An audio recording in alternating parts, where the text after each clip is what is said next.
Defining Duke, an Xbox podcast, is brought to you by, well, you.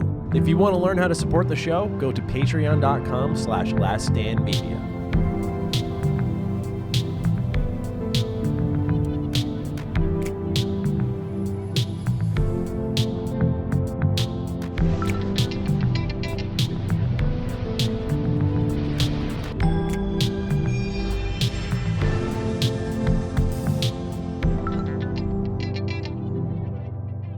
Salutations, everybody. It is Maddie here today, and welcome to episode 143 of Defining Duke, an Xbox podcast. Today, I'm joined by future CEO of PlayStation, Lord Cognito. Cog, the window's open. This is it. It's your time to shine, man. You try to get me in trouble. They already mad with me. I don't need no more animosity in my word. But it's a big news week, right? It's the last 2 weeks, right? It's been. Yeah, we've been busy. Yeah, Duke has been insane with the news, but I'm doing good. You know, feeling good. You know, outside of obviously we had the crossover recently and had another scare, and I'm getting tired of. I shouldn't say get scares. I'm just a lot of too many near-death experiences this year. It has been a weird year. Also, we got to send some love to Gene Park because he's going through something. He put something out on Twitter. Yeah, I want to send some love to my brother and see how he's doing because I relate to what's going on. But I'm doing okay. I'm fine. For those who didn't know, listen to ILP. You know, I finally found out what a carbon monoxide alarm sounds like, and having to evacuate a building and all this other crazy stuff. So, you know, thankfully, the fire department and the gas company was able to get to me in time. I was the last person to be evacuated from my building. Wow. And yeah, it was live during ILP while I was interviewing Peter Moore. We finished the Peter Moore interview, and then we were doing like super chats. He already had left. And I knew something was up. Something like my phone was going off. And then I got like a text from a random neighbor. And it was kind of like, hey, are you alive? Because people have not been able to contact you and we are evacuated. So, yeah. And the scariest thing was now I hear someone trying to get into my apartment.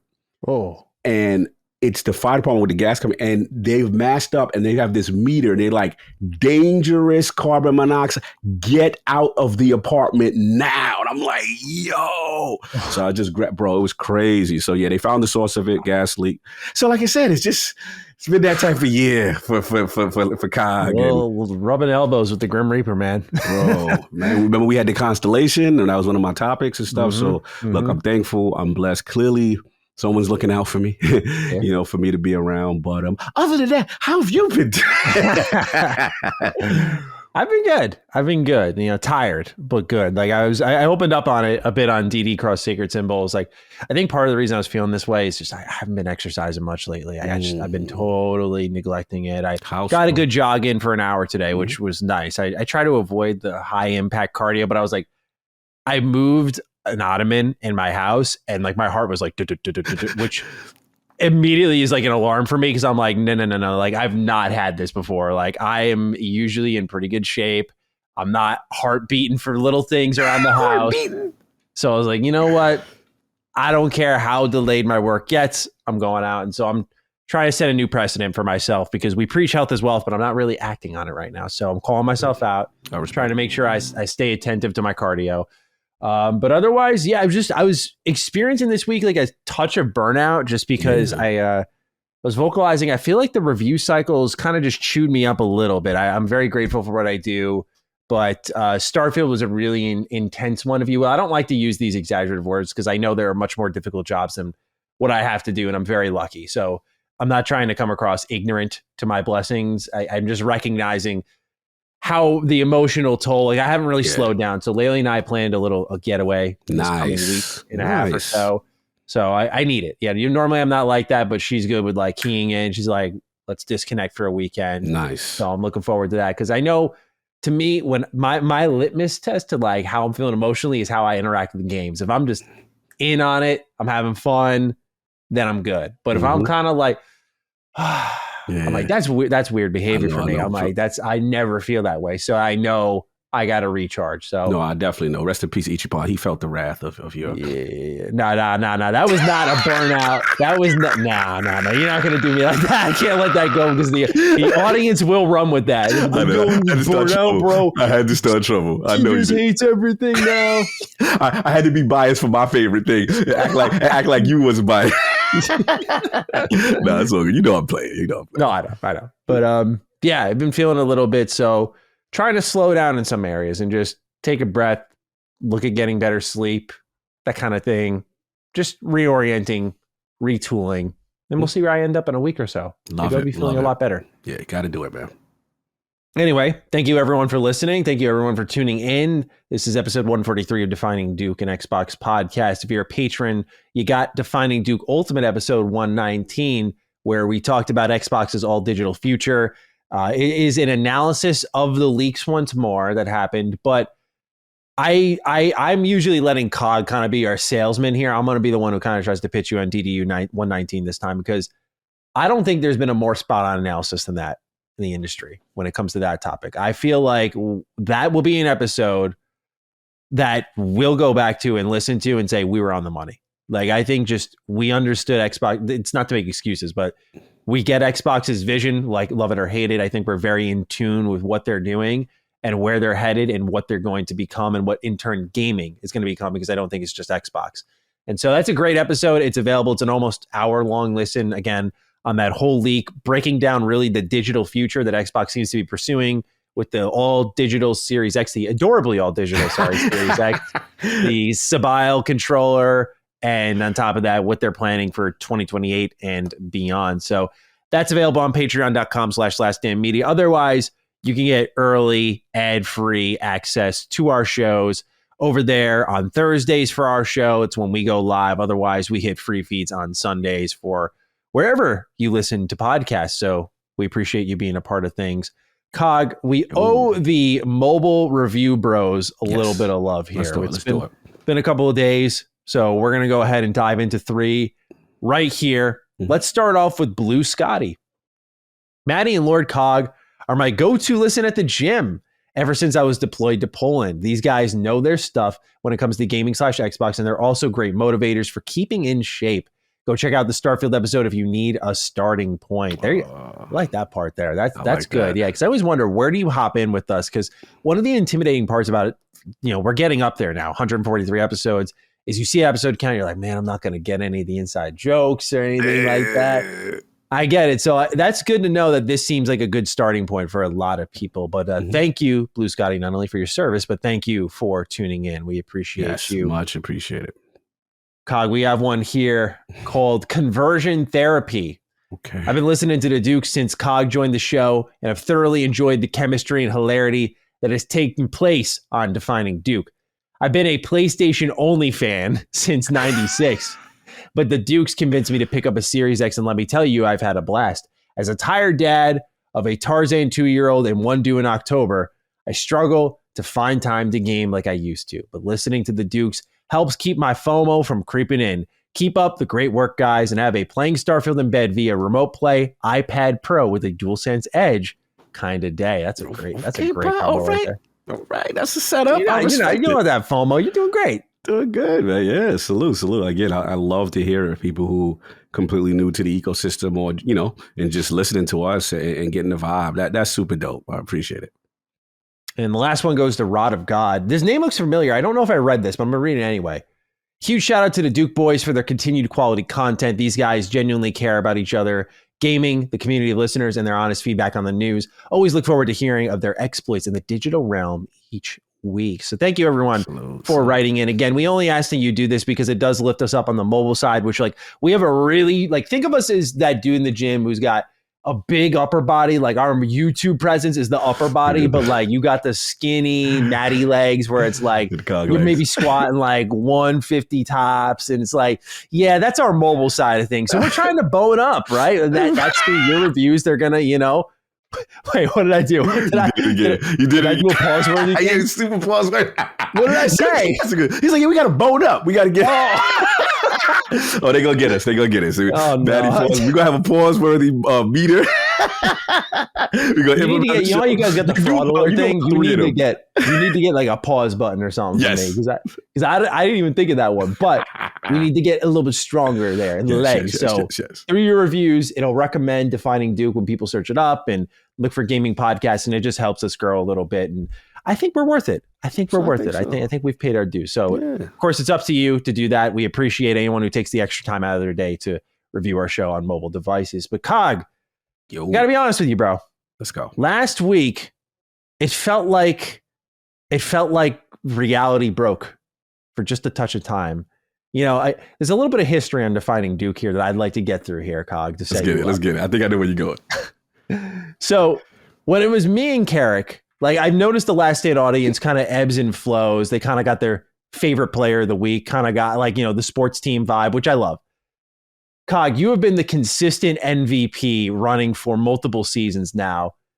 And last week was the first time I saw a little heel turn from the audience and a little challenge of Cog. And for anyone who needs to know what I'm talking about, I always go back to this example, but it's the only time I've seen anyone come to the defense of a man so much was when I wasn't playing Yakuza and the comment section was just filled with people calling me an asshole for not playing Cog's team, like genuinely upset on his behalf, which I didn't want. I apologize to Cog separately, but I was like, I don't want to come across that way. But like people ride for this man. So let's read what Dakota Brown had to say, Cog. And of course, I know you want to get some stuff off your chest. So let's talk to the realm of the Dukes. Dakota writes, hey Dukes, I got to be honest. Last week's episode got me feeling a roller coaster of emotions. Cog's thoughts on Xbox buying Nintendo, a new Doom game, and a potential all-digital future from Xbox had me all over the place. I love your show and respect how informed you both are in the gaming space. However, the only comment that I've heard 2 weeks in a row that truly bothered me is the Monopoly bros will come for us. I know it's a joke, and I'm sure you guys deal with obnoxious people on social media all the time. However, it also sounds like a blanket term for anyone disagreeing about Xbox acquisitions, but you can correct me if I am wrong. We can agree to disagree, but let's not downplay the concerns of one company buying up some of the biggest companies in gaming. Is Xbox a monopoly right now? No. What about now that the ABK deal is going to close? Still no. Could they be in the future if they continue to buy publishers? Yes. I totally understand the argument you guys make about Xbox helping struggling companies that might stop existing without their buyout. However, at what point is buying too much? Sega is doing great lately. People talk about Xbox buying them. Why can't they just stick to developers? Do you guys have a line that you don't want them to cross, or are you cool with any purchase they make? Have a, I guess I'm a Monopoly bro kind of day. Now, I'll toss all of this to you. The only thing I'll say on the Monopoly bro side of things is that is a joke about the people who are calling Xbox this monopolistic company right now. We are just joking about that to make it very clear, because we like to rib our audience, but it's not to dismiss what people have, which are legitimate concerns. Right now, Cog and I are in alignment that we're not concerned about Xbox buying things up. I drew my line last week when I was like, fuck no to Nintendo. Like, are you high, Phil? Like, absolutely not. You were on the other side, But I want to know, Cog, with the response that was received from your takes, if there was, of course, I by the way, ladies and gentlemen, did not talk to Cog about this at all beforehand. So I don't know, is there a change of heart? Have you reflected? Have you stood your ground? Where do you stand on all this? And I want to give you that opportunity because the audience gets pissed at me like every fucking week. So like, I'm used to it, but like, this is a rarity for you. Yeah. So I want to just give you that time to open up and dissect it and say what you got to say. No, I appreciate you. This is good. I think this is healthy discussion. And I think, look, I'll be completely honest. Yes, I'm still standing on my square with it. I think it's one of those situations that, look, like what Dakota is saying, I love the perspective, right? It's like, and this is what I consider a balanced perspective. Like, yo, is it a monopoly right now? No. Is he doing anything kind of, about the ABK and under saving companies, so to speak, that want to be acquired? I get it. Everything said there is cool. And I do understand the legitimate concern of people who say, look, when is enough? How many people they're going to buy? And totally understand. I think where the separation with me happens is that, and I'm going to be brutally honest, this is not all of the LSM fam. This is not Dakota. I'm just going to tell you what I see objectively when I hear this kind of talk, is that I think there's a bit of naivete, like in the sense of understanding the context of the email, and I want to reread it because, again, I think some things were missed. The thing that people have to understand what was said here was, look, he kept in touch with Mason Profit, has been, former Microsoft board of director and a member of the Value Act, has been heavily acquiring shares in Nintendo. It's likely he'll be pushing for more Nintendo stock, which could create opportunities for us. Now, here's the key sentence. Without that catalyst, I don't see an angle to a near-term mutual agreeable merger of Nintendo and Microsoft, and I don't think a hostile action would be a good move. So when I get to that, that already tells me this is legitimately not going to happen in this scenario right now. There's no way, based on Nintendo's doing well. He said, for example, they obviously their revenue and how they're doing. And at this point, they're willing to play the long game, which is, and again, this is the part I have to explain to people because people have this thing that the mere thought of Nintendo is a foul flag on the field. You shouldn't even be. And here's the thing. I had Peter Moore on this week on ILP. This is the second time coming back, and we've had the discussion. And this is what is told. By the way, for those who don't know, Peter Moore, former head of Xbox during the 360 era. Thank you for the clarity. Former head of Xbox, former head of Sega, former head of EA and EA Sports, and former head of Liverpool. This is a person who understands varied corporate environments. And he said, Cog, every corporation has a corp dev and a corporate affairs person who creates a hit list. That hit list is then presented to the board of directors, and they go, okay, we're going to look at every company, right? This is why it makes sense. This is why it doesn't make sense. Every company has that. And the thing is, people have to understand, don't fool yourself into thinking, oh, Sony doesn't have that list or no one else does that. It's all based on the resources. So again, when I look at this email from Phil, and let's get back on point, this is, to me, corporate aspirational talk. This happens all the time. It's just that we're never privy to it. So this is the first time we're privy to it. We go, oh my God, what type of evil stuff is this? Now, here's the reality. Is this going to most likely happen based on what Nintendo is going through and everything like that? Most likely not. All I was trying to do, present a situation last Duke, was that if you have two Wii U generations in a row, and Microsoft knows right now they're in no position to acquire them. And again, Nintendo would have to want to be acquired. That there could be a scenario where there is some type of agreement. And I'm gonna say this is the part I gotta say, Manny. I know this is really gonna piss people off, but I gotta be honest. There are some people that I do feel legitimately care about the industry. However, I'm going to call hypocrisy on a lot of dudes. I don't feel that they have a legitimate care of the industry. They only care about it when it's the corporation they don't like, because I see the discrepancy and the selective outrage. When we have talks about Unity and we have talks about Tencent and we have talks about Embracer, I don't see this in the same energy. That I got to be honest. And that's why I'm taking a stand on it. So back on point. Is it okay to be like, look, I'm concerned about that? Absolutely. But this is why we have regulators. This is why we have the legal process. This is why, as you see what's going on right now, CMA is like, bro, we're going to talk about it. You're going to have to do something about that cloud because we're not comfortable with that, right? And that's the process. I think gamers have turned into financial analysts and all this other stuff. And not saying that you shouldn't be paying attention to any of this. But I don't feel the sincerity from certain people. Like you, yes. Colin, yes. Obviously Dakota, I could tell by the way they word it, there is inherent bias. So I'm going to stand on that. And if I feel you're faking and frauding because you don't like Xbox, I'm calling you out on it. I'm sorry. I'm not going to back off of that. So we're just going to have to agree to disagree for those who still like, I can't believe he's still standing on this. I'm not saying that. I'm just saying be objective. Open your mind that it does make sense if Nintendo ever fell on hard times. The relationship was there. Now it's up to Microsoft and Nintendo to go prove to the FTC and all of that's legal, and that's not my job. I'm just trying to point out a scenario, and that's where it is with it. But I think it's okay to have these discussions. Honestly, all I care about is sincerity and objectivity. And even when it doesn't go in my favor, I'm going to call out and say, hey, I don't know about that. Or that's all. It's okay. You know what I'm saying? But I understand the vitriol towards me. And that's cool. You know what I'm saying? You know, but welcome to the team, dude. Come on oh yeah, over. well, yes. I guess this is I was due a villain arc at some point. You know, it's been a while, you know, kind of thing. But yeah, you know, that's where I'm at with it. But fair discussion. And again, I respect how Dakota, you know, came at me, and I thought that was healthy. Yes, I agree. And I knew we would definitely get flack last episode, not even for your take, but just I was like, we were pretty obnoxious last episode. I was like, there's no way. Like, we would be lucky if 75% of the people were walking out happy that fucking episode. Because I was like, the amount of I told you so's it happened. Like, I was like, some people were just going to give us.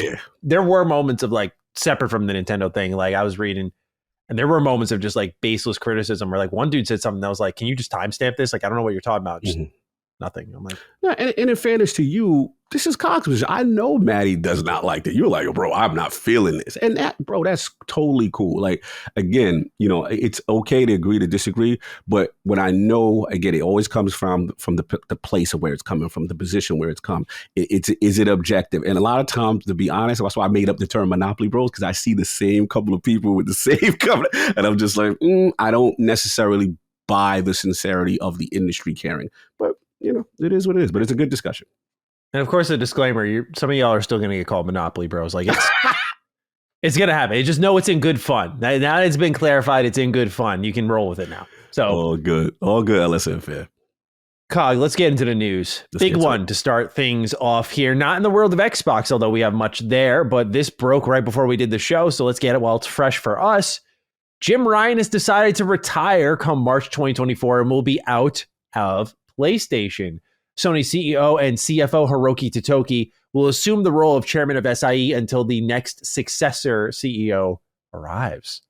So, Cog, the era of Jim is really over now. And PlayStation's been on a really interesting trajectory. We've watched them convert, I talked about this on Defining Duke Cross Sacred Symbols, into what I think is more like Nintendo, just kind of this invincible level of continued inertia, sustained. They're selling the most consoles they really ever have. They've done these backwards business decisions where they randomly bump the price of PS Plus, or they shut down a gaming statue's operations for their PlayStation stuff, but they collect the royalties anyway.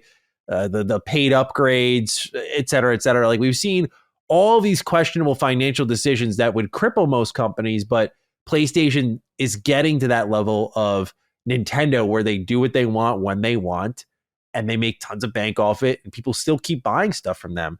And I'm not surprised, because the quality product that was really established across all these generations, but specifically the PS4 generation, I think there is truth in what Phil said, in that was the best generation to win, because I think it put PlayStation in a position where they could do things like, oh, let's put out a Forspoken, and like no one really, it didn't impact them as bad as it impacted Square Enix. But let's be honest. Yeah, that's an Xbox published game. Boy, it's a bad look, right? It's a bad move by Xbox. And that's not to play he said, she said, point the finger. It's more so just to say PlayStation's in a very strong position now. Absolutely. Jim Ryan, a bit of a bean counter, different from Sean Layden, who led a very fun generation, I thought, of PlayStation with the Vita and the PS4. And of course, we also know PlayStation is now soon diving into live service with Fair Games and whatever Naughty Dog is up to with Factions, however big that game ends up being, if they end up charging for it. We know Bungie's helping overhaul that. They're leaning into Bungie's live service expertise. So, Cog, with all of that laid out, you're in the middle of a generation, the big boss is out. What is your reaction to all of this? Is the tide, the course going to change? Because, now it's someone else's baby. It's like, all right, we're going in this direction now. Like, what happens now Jim Ryan's out? That's the key question, because this was such a shock. I mean, obviously, we were getting ready before the show, and we're talking, me and you, and I'm just like, the news breaks, and I'm like, what? Like, what I'm saying? Like, I could not believe it. Just in a recap, looking at his, it feels like he just got here. That's the other thing too. It doesn't feel like he's been, even though he has been at Sony for a while with Europe, but him taking over PlayStation as the face is really short if we probably look at it. I guess I look at his era as, I would call it the winds of change. I think that I remember him starting off, and I remember one of the more controversial things that he did was, as Sony being a traditional Japanese company, one thing that's really iconic for Sony is like the placement of the X and the circle button in terms of confirm and back as far as.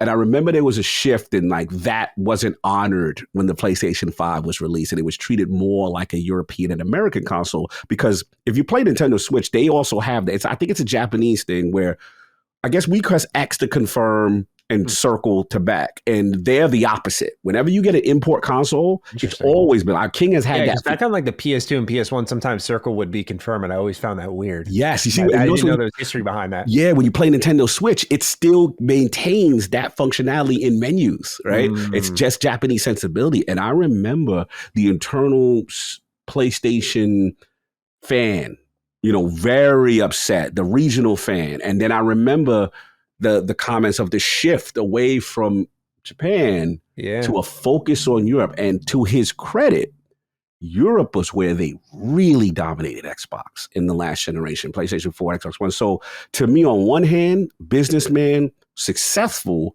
who really helped push them. On the other hand, I felt lack of sensibilities to hardcore gamers, traditional gamers, things like that. So there's the conflict. And then the other thing, which is kind of like the thing with his reign, is he's so successful in moving the console, PlayStation 5, selling out units. Think of how he got them produced, right? During the pandemic era. Like that was one way they really got ahead of Xbox. They found something out that was getting these things out and on store shelves. And that was a huge step for them early on. Yeah, like they were available. And let's be honest, once they became available, because I remember in the beginning, MPD, Switch, and the Xbox was kind of popping off, but the availability wasn't there. As soon as the availability came, we saw PlayStation 5 dominating those MPD charts for consoles. So again, this is the one hand.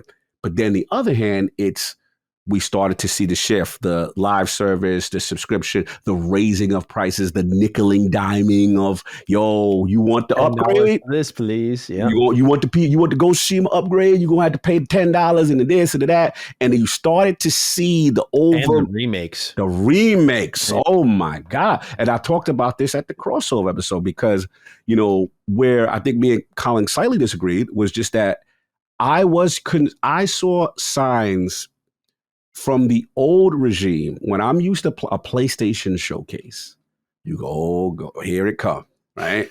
You're going to get a plethora of new IP, different things. And what I started to see was they stopped communicating as much. And then when they did, it was a completely different direction. The live service stuff, the stuff people weren't interested in, movies, TV. But I told you, Gran Turismo won a showcase. And the thing for me, which is, to me, a little bit of a red flag, was the overexposure of known quality entities. Like we saw Final Fantasy 16 a few times at different showcases. We saw Spider-Man 2 a few times. It was like 3 shows. It was like Keighley's, the Showcase 1, Showcase. Funny because Ragnarok wasn't shown a ton. So it's really interesting what was more protected than others. Right. And it just, to me, gave me indications that the game development cycle is longer. Maybe things that they really had planned weren't ready. And the last thing I'll just say is just that, like, again, not doom and gloom, because we all know they're one good trailer away, or a Wolverine trailer or something away from going to go, oh my God, there it is, bro, they back. But I've never seen this level of lack of communication, or this level of uncertainty of what is coming, right? And the last thing is I don't want to say eyes off the ball, but here's the earbuds. Here's a streaming device. Here's PSVR 2. Every time I saw him talk, the vibe I got for him was never satisfied with just PlayStation's game business revenue. They should be bigger. I remember comments to him and, we need to be the biggest in entertainment. This is not enough. And then when we started to see, the last thing I'll say is that we started to see with the Call of Duty stuff. I will never forgive him for the Call of Duty stuff. Like the lying and the we went survive and lying. Like I will never, not that I should say forgive him. I understand your hustle, but we all know you was lying. like we all know you was doing whatever you had to do for the shareholders because you understood that there was an over-reliance on Call of Duty for that revenue, and you were about to lose that.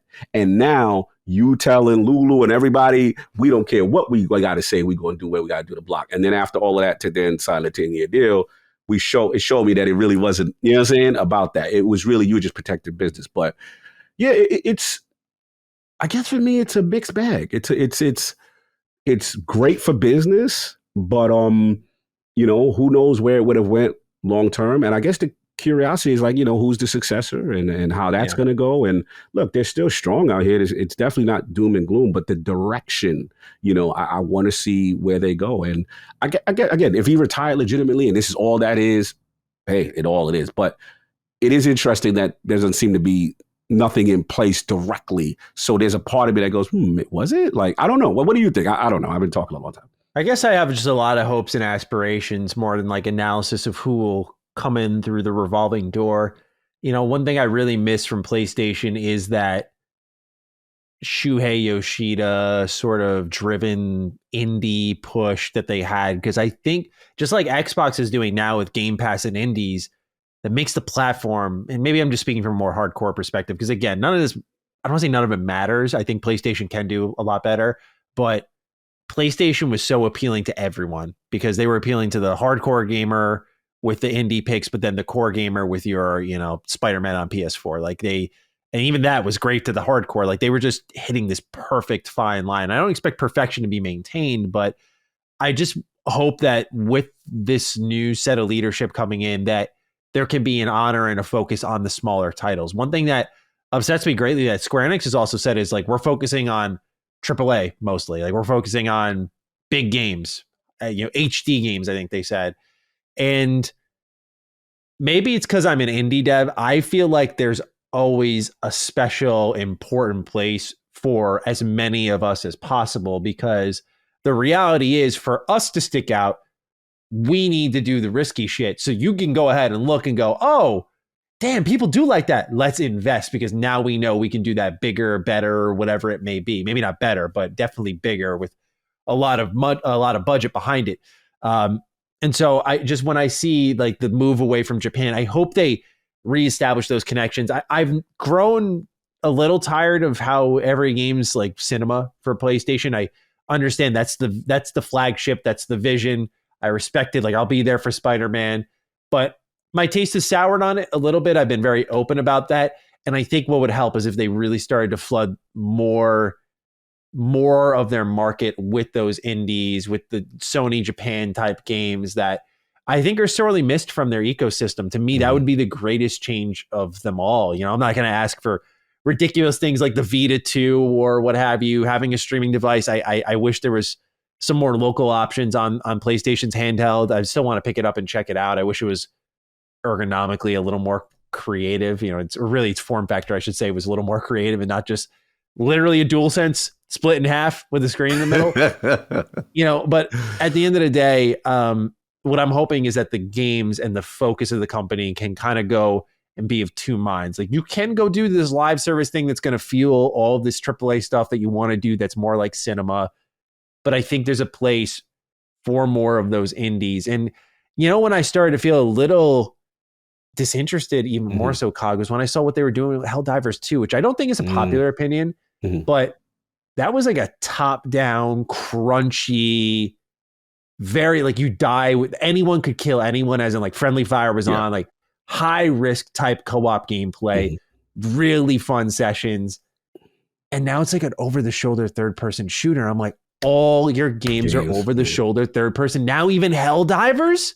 Yeah, and that's where I'm like, you guys got to break your own mold. And from my point of view, but the question always is, and even the biggest of PlayStation fans will hit me with the, do they? I mean, look how many units they're selling. But nonetheless, massive change. I agree with you. It feels like Jim just got here, even though he's been at the company for a while. He's been the face for only so long. But I don't think, as from a hardcore perspective, and that's really where I'm going to represent. Of course. I don't think his era was that great when you look beyond the money. I think him and his regime sunk the public eye of PlayStation. Like the way they're viewed by gamers, I think in a lot of ways went lower because they were doing these nickel and diming moves that they could afford to not do. And they were doing them anyway. And to me, again, I don't think this one got a lot of coverage, but the craziest one that recently happened was it was I think a company called Gaming Bus, Mhm. and they did one for like Sly Cooper, God of War. They're like these very high quality bronze statues that you can buy. And they did a partnership with PlayStation, and they produced all these, and there were many more IP. Mhm. And just recently they posted like, Sony is taking the royalties for your orders, but they have told us we can no longer ship these. Like, we can no longer do these. It's not happening anymore. If you have a problem, go tell them. But like, they've taken the money and they've shut down this side of the operation. We can no longer do PlayStation busts and statues anymore. They do other ones, so it's not like Right. the business was killed. But PlayStation ate their lunch and then went like, all right, deal's done. Sorry. And based off what this company has said, obviously, it's a smaller company, so PlayStation really hasn't responded. But Right. That's the type of stuff that's just is consistent. It's so consistent. And again, I think it's because it matches with where I've always thought they were marching towards, which is this Nintendo beat that they're looking to get, which is we can go above any of your hatred, any of your online outrage, fake or real. It does not matter. We are going to make millions and millions of dollars every single year, billions of dollars every single year. You're going to buy our shit regardless. You're going to be there online for Spider-Man. So shut up, go buy the game. Like, that's the energy you're going to buy it. For. And I get why they'd ignore someone like me. What value am I offering beyond someone who's just passionate about weird games showing up a little more often? No, you listen, you speaking for the people. I mean, I'm always corporate cog on some level, right? So I always try to bring that perspective. But you're right. Like, if I'm being objective with a lot of the PlayStation hardcore that I know, right? And what I see, he wasn't, the most liked, for certain reasons. You know what I'm saying? We got to be honest on that. And I guess the last one I just want to say is that, and I guess this kind of ties back to the whole, cog heel turn acquisition thing, is that I guess a part of me is like, instead of overly concerning with certain things, like, there were signs in your own house that you need to pay attention, that people were oblivious because they just looking at the short term, like they was, the numbers, the consoles are selling and whatever. But a lot of people weren't even happy with their platform. And I guess that's why I was coming at people, because I felt like these people don't really know what's going on in the Xbox ecosystem to make these type of turns. And I'm not going to say I'm some Sony expert either. So I defer to the Sacred Boys. But there's a part of me that when I look at the outside in, what's going on over there, right? And I think it is fair to say now, what is the direction of Sony PlayStation going forward? Right. I think that's fair, because a lot of people was all Phil has to go and this got to go. There's over concern from another group who's not in the ecosystem about the sustainability of a platform. You need to focus on what's going on this platform now. Right. Because again, he could have retired on his own. I don't know. But we do have to say, what's the future going to be? Is it going to be more of the same? Is it going to go back to Yoshida? Is it going to go back to what Manny's talking about, the indies and having a more different, instead of blockbuster chasing is what I call it, which is like, oh, no, we're going to give you this Last of Us part remake, and we're going to tie it with a movie. And you know what I'm saying? There was an energy shift. So this is the questions certain groups need to ask themselves instead of concern trolling me about, certain things. I'm going to be honest. That's why I came so hard at everybody about the Nintendo stuff, because I can sense it's not based on being genuine and balanced. It's based on a hatred of a platform. I get it. Absolutely. And yeah, when it comes to what's going on with PlayStation, I hope the future continues to be bright for them. I just hope it also ends up becoming more appealing than it has been to me, because the reason I get pulled into the Xbox ecosystem right now is the diversity of offerings. That's really what I'm looking for. And, when I can look at Game Pass and see Lies of P, PayDay 3, Party Animals, and Starfield, like all coming out in the same month.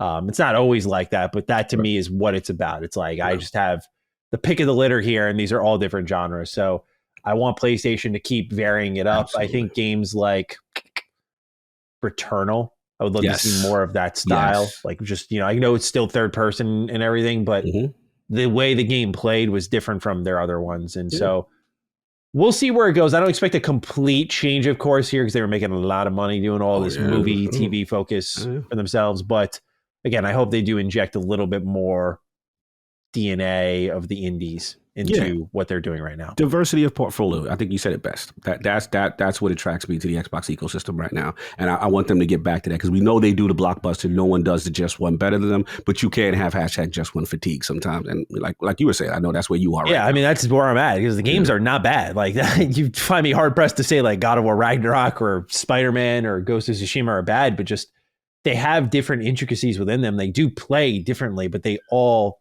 appear and present in a similar, consistent fashion that just, as you mentioned, it does wear you down a bit. But nonetheless, Cog, we still have a lot of Xbox news to get into, so shall we? Let's do it.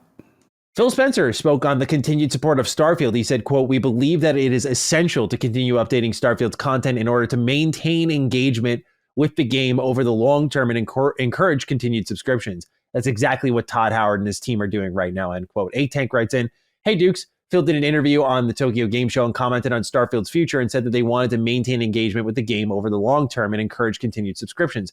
How do you guys think this will impact Starfield? Will there be yearly expansions? Or will it be like Minecraft's Marketplace mixed with Creation Club?" Cog, what do you think about this here? Because I think A-Tank kind of hit both nails on the head. I think it's going to be both. I really do. I think they're going to have a whole... This might be the beginning of what Bethesda should have done with Fallout and Elder Scrolls. Are like, you know that gif of that dude? I think he's like working on a computer. It looks like in Best Buy, and he's like sitting there, and he kind of like touches his head. He's like, I should have known that, right? Yeah. That's literally Bethesda right now. Like with Starfield, they're like, yo, you guys, we should do a dedicated team. Therefore, this can continue to be supported in the long term. Mm-hmm. Do the same for Fallout and the same for... It feels like they're just realizing this now because they're committing to, as we talked about in an update 2 weeks ago, years and years of support for Starfield is their words. So they believe in this thing big time, 10 plus million players. They got a base there. It's going to continue to grow. Cog, do you think it's going to be yearly expansions? Do you think it's going to be the Minecraft Marketplace mixed with Creation Club? Do you think it's just console mods? How does Bethesda support Starfield to continue, as Phil mentioned here, engagement, to continue to encourage subscriptions? You got to have something calling their name. Yeah, no, absolutely. And one of the things off the back, I don't know if you caught this part with the leaks that, internally Bethesda had really high expectations as far as engagement, what revenue they were thinking they were going to get from that. So it looks like they've gotten that already. We've seen Phil and numerous times they want this to be the most engaged Bethesda game. It seems like they've already, broken those kind of thresholds already. So when it comes down to the expansion, I also have to look at the leaks again, which is we saw on that paper, Starfield, expansion, right? And obviously for those who did the Constellation edition and all that stuff, we have the access to the eventual, expansion that will come with it. So there will be a plan. The question is going to be, will it be continued expansions, right? Will it be... selfishly, I would love it to be like how the Elder Scrolls, and then you got this, you got Daggerfall, all those different ones that kept coming out. I just want to continue to live in this world. And I think you said a great point yesterday when we filmed the crossover, is that Starfield is one of those games, love it or hate. We know what the critical success is. It is loved. It is critically acclaimed as far as the sales and the engagement and all that stuff. As far as the review success, right? That has been, it's, I don't say a mixed bag, but some people don't like it, right? And I'm fair and honest enough to say that may not be a game for everyone, or may not be the perfect Bethesda experience for the Bethesda purist, right? So I get that part. I know you had a lot to say yesterday, and that's cool. And I think it's fair. I think what it is though is this is going to be one of the games. You said it yesterday that the tail on this game may be something we've never seen before with the Creation Club, with expansions. And it could be one of those games that's going to just be continue to be played consistently because of the legs that it has, and we'll look back at it like, hey, okay, we may not rank this as the number one of all the Pantheon, right? But as far as the length and the things people are going to do with this game and what they could add to this game, I think that the future is bright for their vision. So, I'm excited. I want a ton of expansions. I don't want to stop playing. I want creative things. I want vehicles. I want a whole bunch. And I think the community, even in this short amount of time, we've seen some of the creativity they've come up with. And I'm just like, man, I already know it is a powder keg about to burst when they really get cooking with this creation engine. And I think Xbox does it. So yeah, I think it's probably conservatively maybe one or two and then all Creation Club. But selfishly, you want to give me expansion every year. You know, you want to really do that thing. Cog is for it because I'm such a sci-fi. This game speaks to me on a lot of levels. So I'm the target audience for this one. This is no spoilers. I think with the way Starfield ends, and this isn't a spoiler, just the complete lack of use of House Faroon. I think that's just where they're going to set up the DLC. I definitely think the DLC is going to include House Faroon. That's the obvious first step, in my opinion.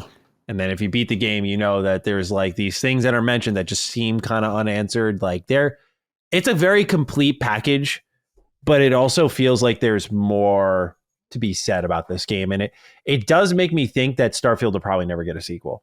Like it really does, just because they're focused on continued engagement already. Usually it's traditional games like we're on to the next.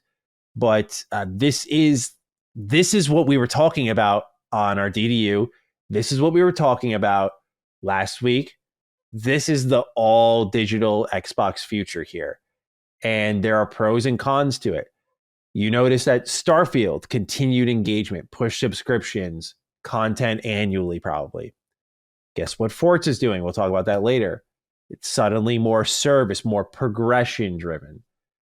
You know, you look at Sea of Thieves, Contraband. I'm just throwing out more and more live service examples. And I know there are many other single player games to kind of throw in there, but this is where Xbox is trending, that most of their games require some consistent support to keep people engaged, to keep people subscribed. That's what the goal of Game Pass obviously is. But just know that this may be something like how I talk about the fatigue of a PlayStation Just 1. I could see years down the line the fatigue of like, this is another sustained yearly thing. It's at least with Ragnarok and Spider-Man, I'm done. Platinum trophy max, I'm done. I'm out. See ya. Thanks. Great experience. Take my money. Goodbye. But this sustained engagement, even with Starfield, is what you need to look out for.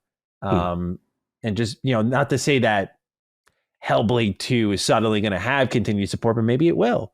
I think it just leaves it open in that conversation. So I know it's a little bit off track from what A-Tank was asking here, but I wanted to call it out because this is something that the audience should be privy to moving forward with Xbox, is that they are going to service the shit out of most of their games. and the benefit of Starfield is they're going to probably do it with the marketplace, like A-Tank mentioned here, a la Minecraft, a la Creation Club, whatever they call it. It's going to be a place where modders get to sell their content, and it's going to make Bethesda a shit ton of money. It's going to make modders able to have careers off of it. It's going to be great. But that's how they're going to monetize these games moving forward. They're all going to have their own strategy. We saw that already with the Digital Deluxe Edition. They did it with the early access for Starfield. They're doing early access for Forza. You know, we're starting to really see the vision come into form, and some of it's great, but this is stuff, again, that you got to recognize, like, there's not going to be much finality to your games for the most part. It's only over when you say, I'm uninstalling this, I'm done. Yeah, I mean, they will take advantage of the expansion model and definitely the live service model on some titles. I definitely see that. But I do also see, you know, part of people's reasons for becoming an Xbox game studio was like, yo, I want to create what I want to create. And if I can't, I ain't here. So I think there will be room for it. But I think your point is overall valid. I do think that your point that, like, for example, we'll get into Forza and all that stuff. But I do think it is wise of you to mention that, because that is something that corporations do want to do to keep you engaged in something. So that it's a good call out. Yeah, there's a reason why PlayStation's going that way, and Xbox wants to do it too, because if they can make bank off of the mobile games that they're going to inevitably buy out, and then, you know, instead of just selling you the game once, just service it to you for years. This is how they're going to fuel those creative endeavors, like your Pentiment, for example. So you're right. It's a trade-off. It's a trade-off. Yep, you're right. Starfield got a pretty small update, Cog. Just want to update it, or highlight it here, I should say. 1.7.33. Just a couple of fixes here.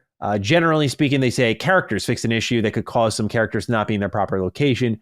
Star stations fixed an issue where star stations would be labeled as a player-owned ship. Vendors addressed an issue that allowed for a vendor's full inventory to be accessible. Did you have that? Oh, sorry. They fixed On that. the graphic side of things, AMD PC, it says resolved an issue that would cause star lens flare to not appear correctly with AMD GPUs. For graphics as well, they addressed an upscaling issue that could cause textures to become blurry and resolved an issue that could cause photosensitivity issues when scrolling through the inventory menu. Meanwhile, for performance and stability, hand scanner addressed an issue where the hand scanner caused hitching and various stability and performance improvements to address crashing and freezes.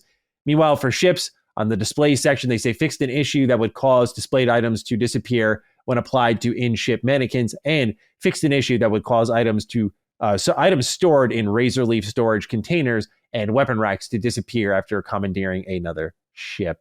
I will say this, Cog, on the stability front of things. Let's go. Because I just finished my first full playthrough of Starfield. We'll talk more about that. I have a video I'm making on it, but we'll talk about it more in the what we're playing section. The frame rate in Oculus City sucks now. It's really friggin' bad. Like I had footage of me just trekking through. It's like it just dies on me straight through the floor, and I'm like, this is not happened before. This is what I always tell people. I noticed it. I forgot what Assassin's Creed game it was, but patches do not always fix games. They create new holes on the ship that need to be plugged as well. So that stability may have helped one place, but it could have affected it's busting another somewhere in Aquila City. But Cog, any thoughts on this update? Small one. Yeah, house cleaning. Keep it up. Keep going. There's more to be done. The streets are after these vendors. Just letting y'all know right now, the streets is outside. I get the word. Sometimes, you got to go to certain areas. When you try to get certain ships, because Cog is a C-class ship kind of guy, and I like to ride in the finest and the best of everything that Ryujin Industries and what's my man Stroud Eklund, and I like to have a good fleet, coming out. I like to switch up my little vehicles. I got all my people in their different roles. I got like 6 people on ship now. It's crazy. It's awesome. So, I like to fly in style. So you do what you got to do, but that's just stay away from certain things that I'm trying to do. High on Life, the expansion High on Knife, is dropping October 3rd for all platforms, by the way. So that's great. So that's available by the time you're listening. It'll be available in a couple of days. So if you're into High on Life and you want more of that, High on Knife will be available again October 3rd. Cog, are you going back to this one? I might check it because I guess with the whole controversy, so made me go mentally. I don't know why I did that. Mentally, I was playing it, and then in the mental, I was like, But now that everything is, seems to be on the up and up or whatever. But I'll check it out. It's right up in there. It was a fun experience. I don't think it was like a perfect. It had its issues, but I definitely would check it out because it do look funny. So I was like, all right, let me just see what it is. I might just fire it up and see if it has my interest for a little bit. I'll watch the clips online because I didn't find High on Life very fun to play at all. Yeah, so it was hilarious to listen to and watch, but in terms of gameplay, I didn't find it great. So if that ends up being different here in High on Knife, then maybe I'll give it a look. But yeah, I'm more interested in getting the lives of P as quickly as humanly possible. That game is calling my name something fierce. Cuphead is getting an anniversary update that arrives exclusively on Xbox and PC, featuring an art gallery, music player, and behind-the-scenes video player. Here is what co-director Chad Moldenhauer had to say on the matter. Quote, original sketches, concept art, process footage of painting or model work, unused music tracks, orchestra session footage, you name it. Knowing that we wanted to give our thanks to the Xbox community that has shown us love from day one, we really thought about the kinds of things we would want to see as fans of Cuphead. The goal was to make this update feel like a real peek behind the scenes at what went into bringing the game to life across all parts of development, end quote. I just thought this one was really cool and wanted to spotlight it because this was the kind of the one that got away. Like, this was one Xbox absolutely should have held on to, continuing to marinate and build something out of, because, I mean, Cuphead was always fantastic. I never beat it, but it was hard as hell. Yeah, that game. My friend scared me away from it. I should give it another try, but I was just, the art style is phenomenal. It's getting a show now. The expansion or sequel or whatever was highly sought after. They just, man, they let them get away. But it's cool that this is a team kind of paying homage to where it all really began on the Xbox One generation, no less. So pretty crazy to think about. But COG anniversary update on the way. for Cuphead. Any thoughts on this, sir? Very cool. Very cool. One of the few bright spots from the Xbox One generation. Man, you had to count them, right? You remember? I remember that Cuphead was a thing, bro. Yeah, we could count them on a finger. It was a thing. And I just remember that distinct art style from the old-timey cartoons, the little bounce that they used to do. And like, that's that classic. They had one, man. They had one. Did that end up going to Nintendo Switch? Yeah. Okay, just saying. Yeah. So, but yeah, I'm just being silly. But now, all jokes aside, that was a thing. And, I got one little beef though. I got one little beef with that studio. Y'all know that damn game was hard. Y'all promised I remember around the game's launch time that cooperative online was gonna come. To my knowledge, LSM fan, Rum of the Dukes, y'all correct me if I'm wrong. It never came. I always wanted to play that with the homie. That's what I held out. That's why I held out, because I was like, yo, I'm not trying to beat myself. But you knew a Parsec. Because my thing was, I remember, was it local? It was there, but not online. I'm like, that was a missed opportunity, man. Especially with Xbox, their whole, multiplayer co-op. Like, I was shocked that Xbox didn't step in to either help them if they couldn't do it. I don't know if it was a budget thing. It really bothered me that game never had online co-op.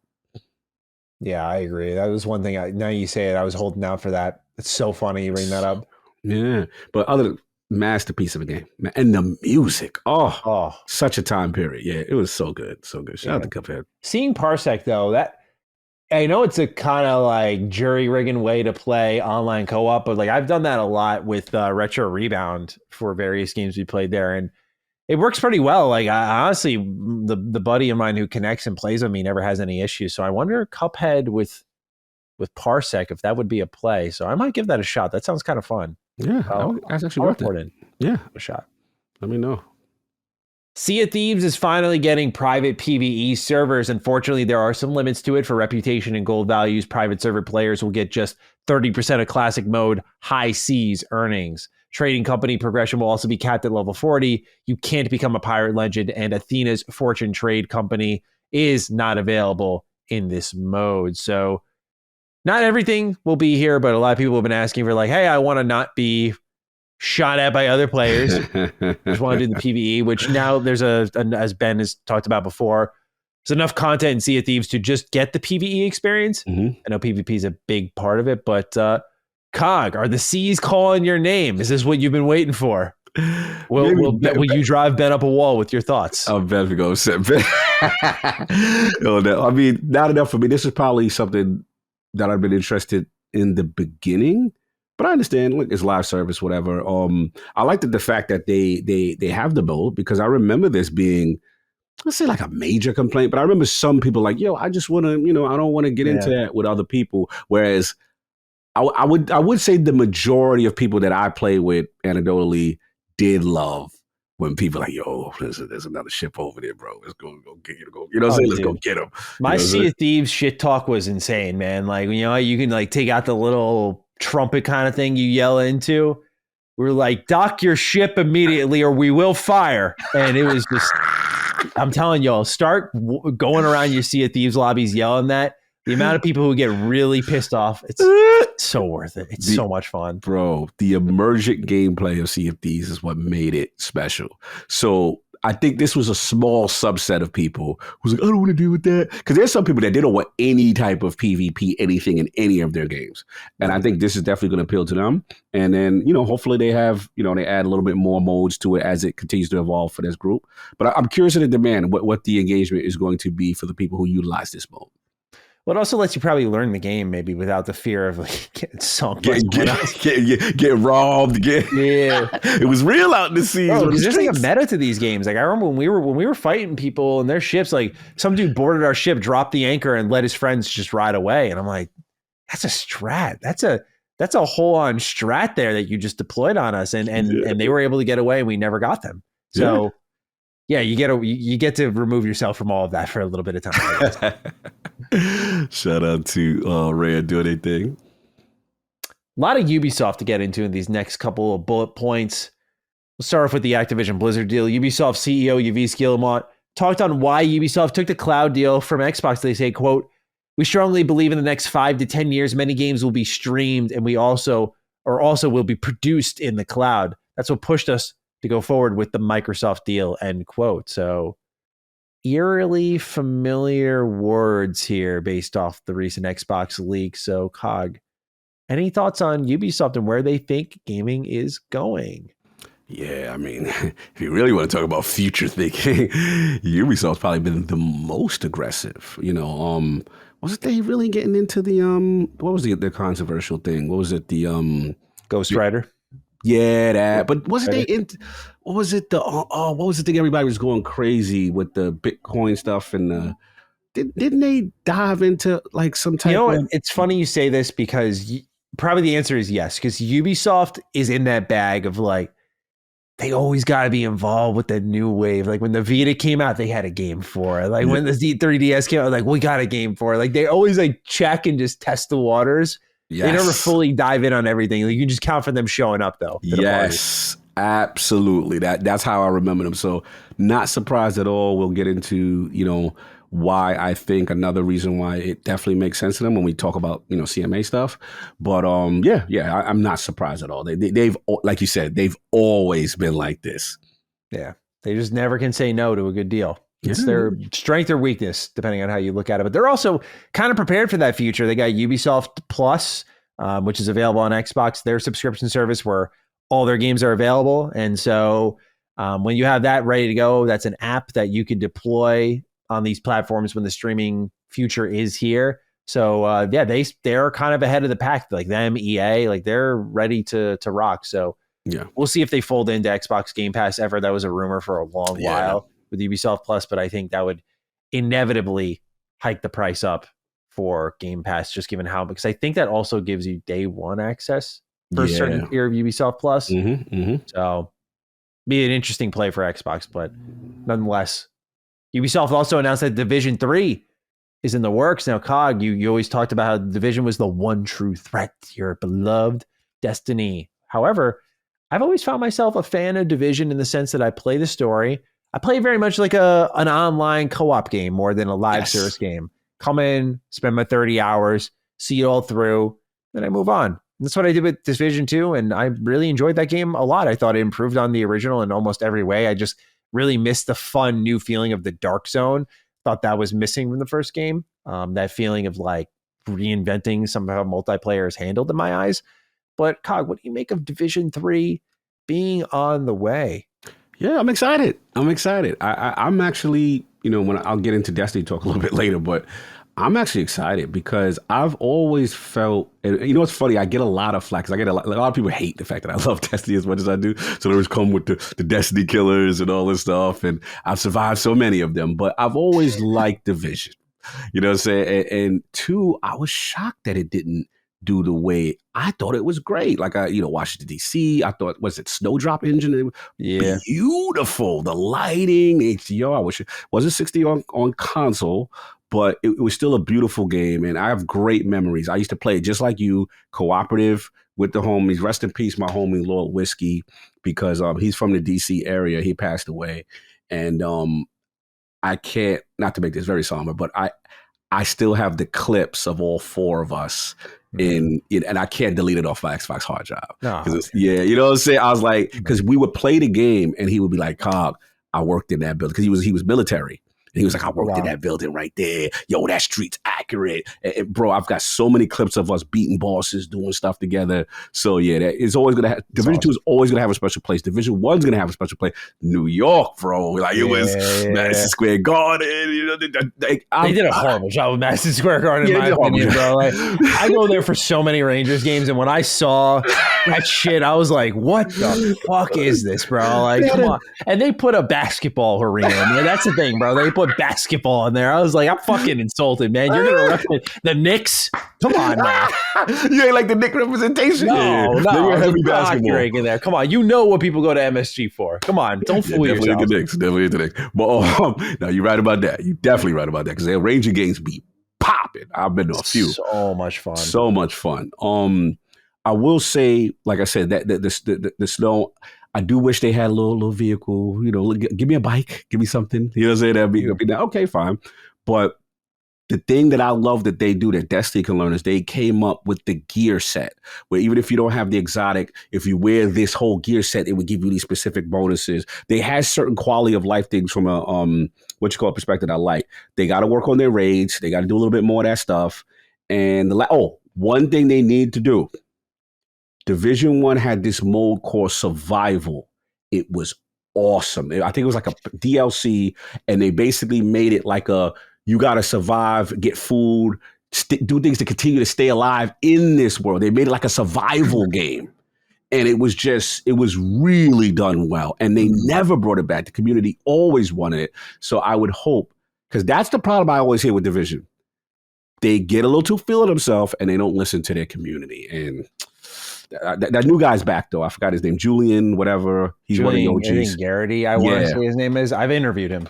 One of the few devs that comes up that I could be like, I interviewed him. Yeah, I did an interview with the Black Hokage. We did a collab interview with him. Yeah, you can find it on my channel, and it was awesome. Oh, that's dope. Yeah, so Julian's back. So like I said, I'm pulling for them because I need Destiny pushed. You know what I'm saying? And I love that kind of stuff.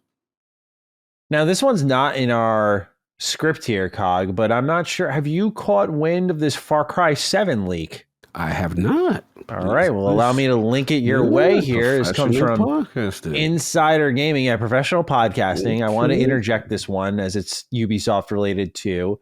It says Insider Gaming, we're just going to read the article verbatim, has learned new details of Ubisoft's next mainline Far Cry entry following our exclusive report in January. The next game, which we'll refer to as Far Cry 7 and is internally known as Project Blackbird, is scheduled to be released in fall 2025.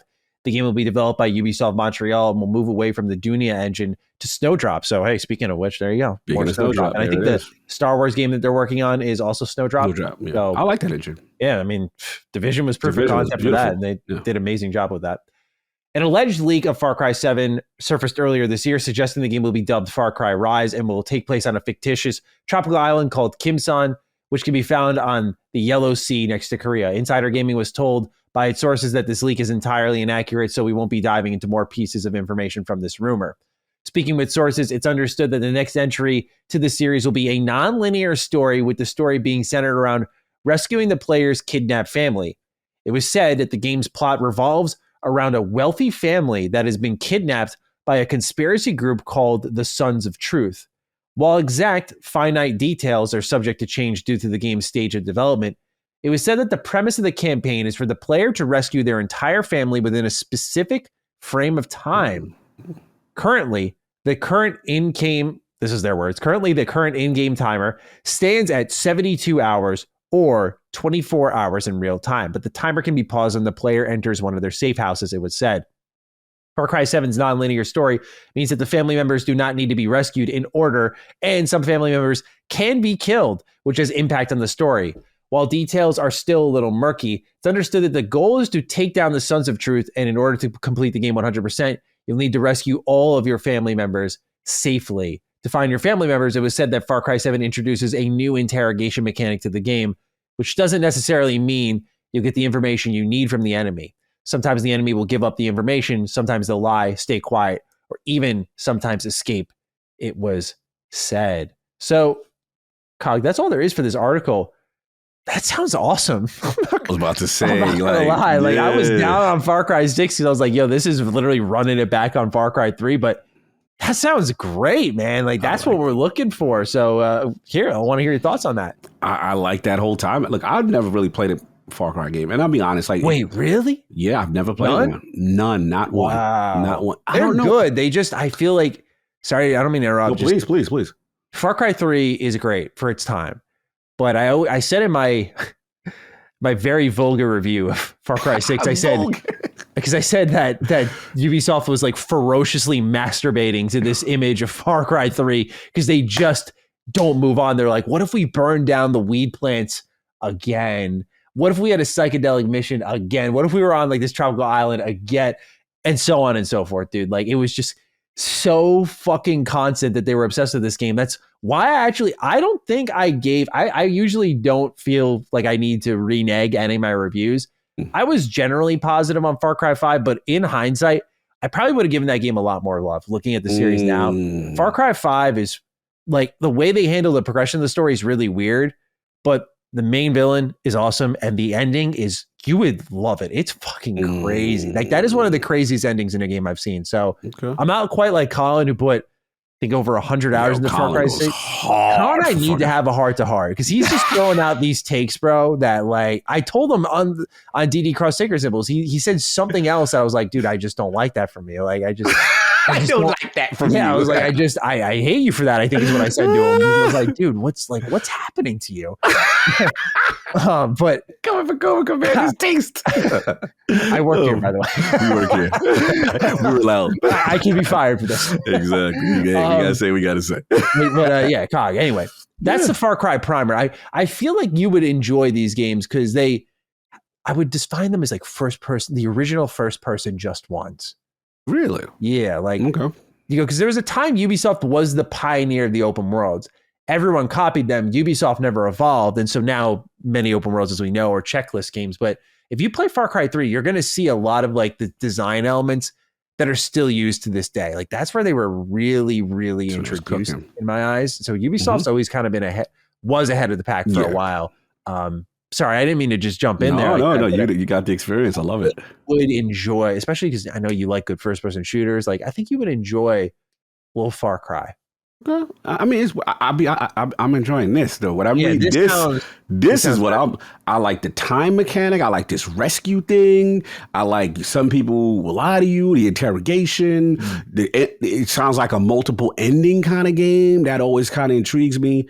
So it's gonna sound crazy. It almost feels like a Yakuza situation for me, where I never played any that I came in at the end, and I'm like, I love it. Like, they're appealing to me on this one. All the time. Like, this sounds like a COD game now. Like, now you have my attention. So I want to see how the engine looks. I want to see how the execution is, but they are on the radar now. The others, not saying I do need to try Far Cry 3, what you said, because a lot of people rave about it and really I think Addict holds it in very high regard. Interesting. And for whatever reason, I forgot, it has to be the reason why these games must have come out alongside of some of my most favorite games. And you know how I get. They did. Like, if you come out around Tekken, if you come out around Destiny, if you come out around any of my turn, like, I'm just, you don't exist. So it had to be Far Cry has a consistent release schedule of dropping next to something I love. And that's probably the only reason why I've never played this game. Yeah, because Far Cry 5 was released March 2018. And then I'm pretty sure Far Cry 4 was released next to Destiny. Bro, it's over. And that's I think Far Cry 4 was a 2014 game. It was November 2014. That makes perfect sense. This has to be height of Destiny, all the big expansions. It's over. Yeah. So that was it. I was indoctrinated. More FPS games at that point. You're already married. Bungie's throw money at the screen and it's over. This idea actually sounds great too with the stories, because like one thing that Far Cry got away from, like Far Cry 2 was survival based. Like, you could catch diseases in that game. You'd have to like extract bullets from your body and whatnot. Like, it was a very much hardcore game. Far Cry 3 was like an evolution at the time of the open world formula. It was extremely impressive. And I never loved Far Cry 3 as much as most people, but it was a great game in my eyes. Far Cry 4 was like more of that. 5 was really just crazy, but this feels like, and then 6 was, again, going back to the well. 7 actually on paper right now sounds like a true evolution of that. So I hope Ubisoft, as they deployed this leak, is getting the reaction that they're looking for, because we know they do this intentionally. They absolutely purposely leak their stuff to see how the public feels and if they should shift course to a different direction. Yeah, and Tom Henderson is on it right now. So yeah. I don't know if he's one of the plugs. But yeah, it's out there. I do like what I'm hearing so far, though. Last bit of Ubisoft news here. Master Chief is coming to Rainbow Six Siege as an elite skin for Sledge. So he's got the nice gravity hammer, or a smaller version of it, I guess. And new place for you to play is the Master Chief. So there's that. Enjoy. Yeah, enjoy. Interesting choice.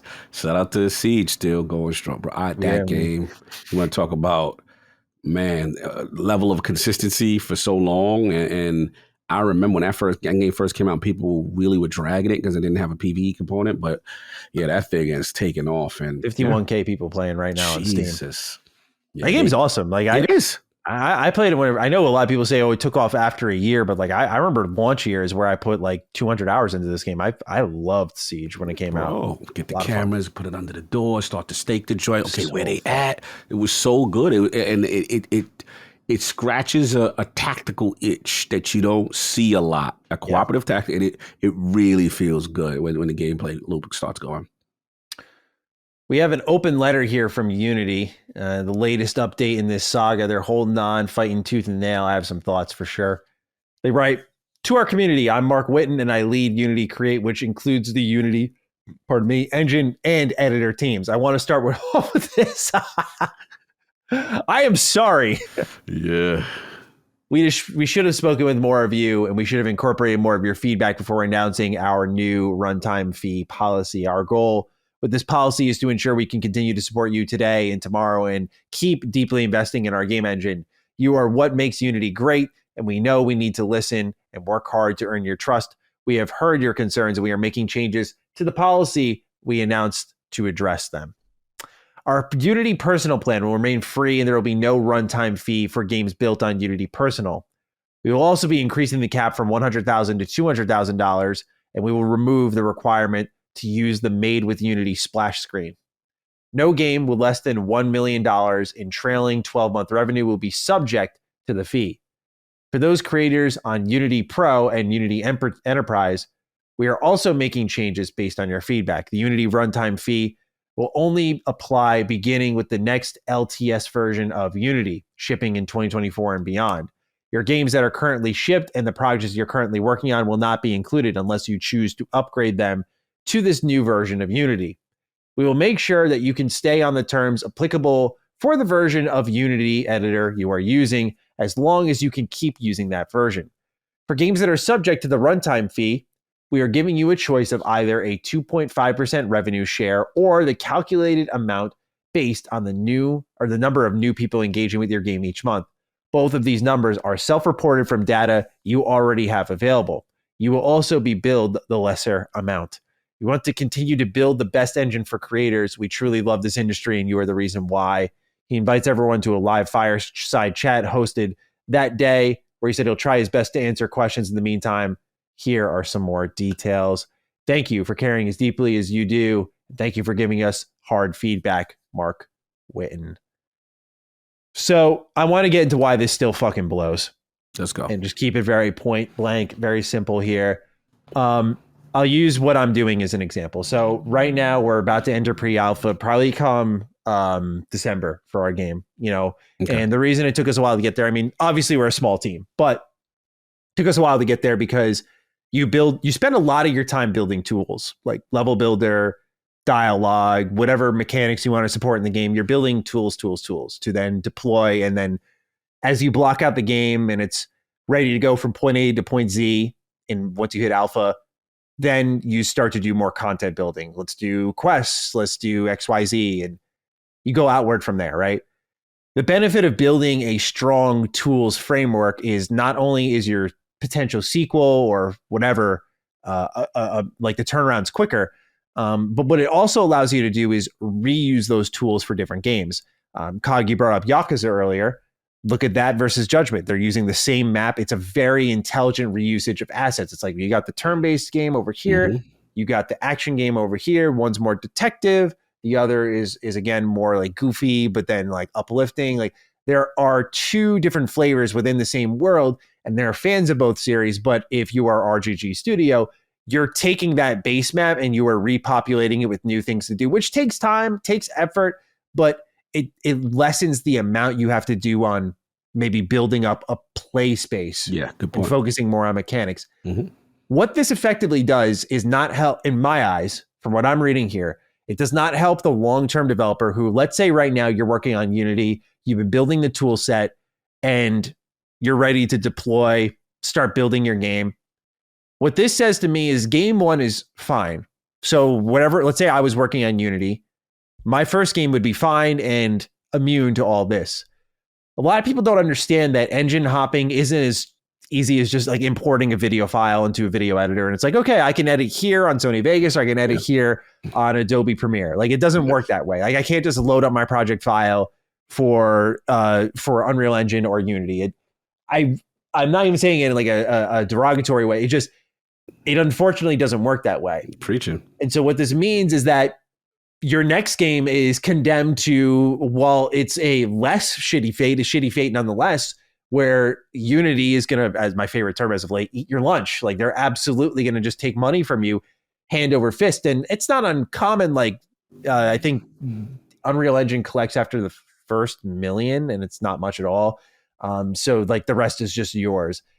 And what Unity's kind of doing here is it's the long game. Like, your current game is fine, but if what I want to do with my team is like, I'm looking at it as micro games, macro games is how I define it to my team. Like, there's like, right now we're working on a big project, but I think like the next two things we do will be like much smaller micro games. And then as we're working on those, we're kind of making progress towards the next big thing. And that's because we're building a really good tool set to kind of make the next set of games easier to make, right? What this is saying to me is, if someone's doing what I'm doing, game one, like, I'm good. But moving forward, all those tools that I've just spent time building are now condemned to the fate of this shitty runtime fee that you've now deployed. And so I will either have to go to another engine and start that process all over again, or just live with this, which is where Unity's trying to get you. Developers who have resources and money and time will move and transfer their projects over, but it's not that easy. It's unfortunately not.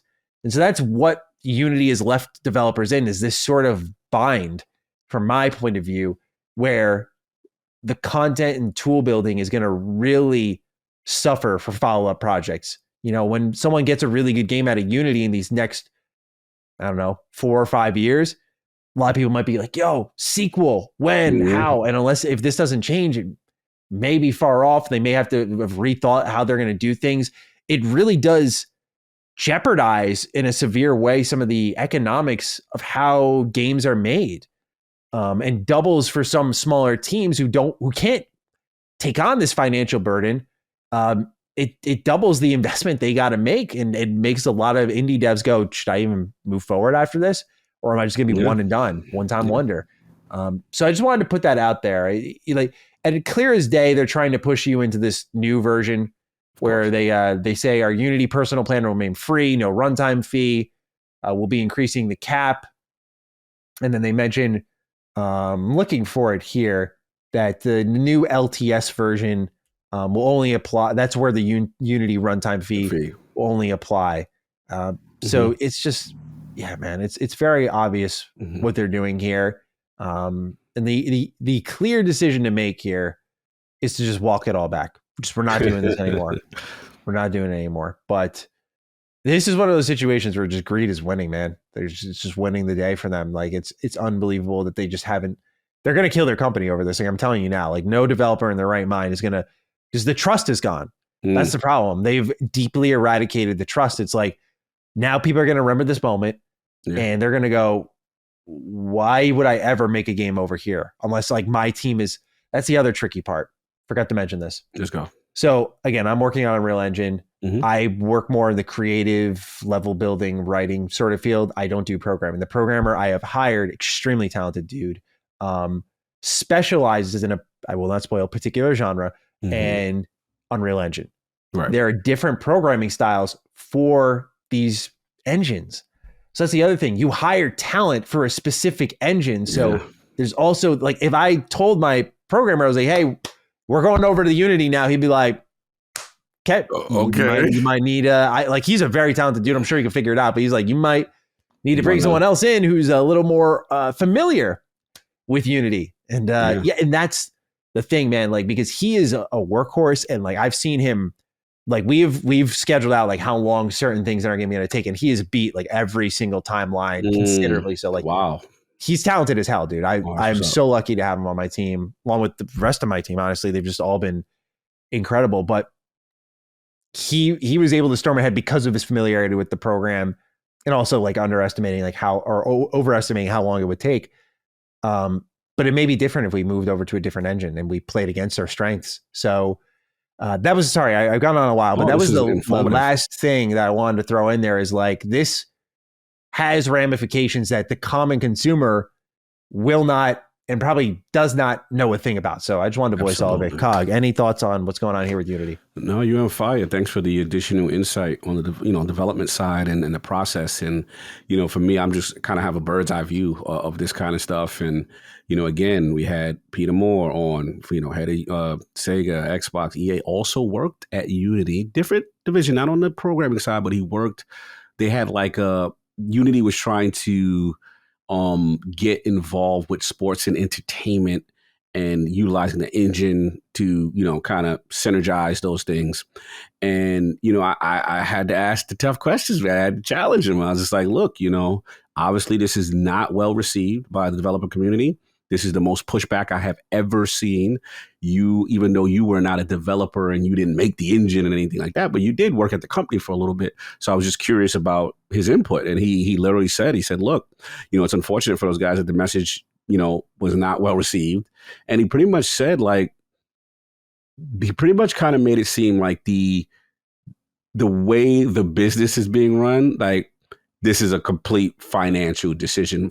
Otherwise, they might not survive. So for whatever reason of how they've run their business prior, they are at this point. And, he felt bad for, I believe the gentleman was at Mark Whitten. And if I recall, this is the same Mark Whitten that had to do a similar kind of apology during his time at the Xbox One generation. He was also during Xbox. And he was part of the digital messaging about trading games. Because as you remember, PlayStation put out the infamous clip, this is how we trade our games over here. And from that point, remember, it was downhill. They lost the generation probably at that moment. It was the ultimate clapback by PlayStation to Xbox. So he was part of the apology tour after the fact. But when they had to revamp and reverse all the DRM, and then you could use games on Xbox One.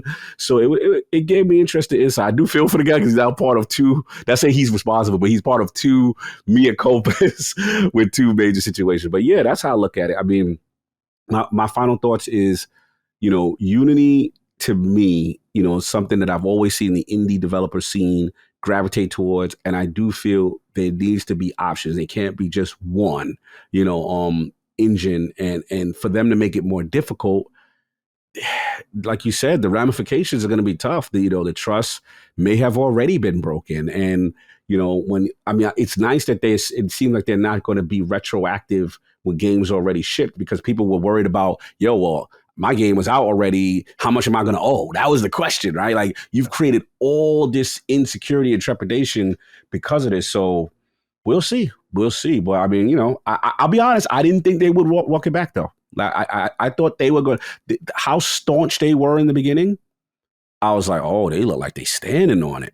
So I was just like, but I thought they would. I'm not gonna lie. I thought they actually would, because it just seems like, based off what you said about their financial situation, makes a lot more sense. Because to me, I was like, there's no other reason you do this, because you're probably dead either way at this point. That's what I thought. But I think the pressure just got to them so much that they probably just like, hey, we got to do something. So this is their kind of half measure to kind of, but yeah, interesting times, right? More disasters. PayDay 3, its launch has been so disastrous that PayDay 2, over a decade old, reached a new peak concurrent player count. The game is launched with horrendous server issues, making it impossible for some to play the game as of the time of recording this. PayDay 3 switched to an always online model in July of this year, which was not a favorable move among fans.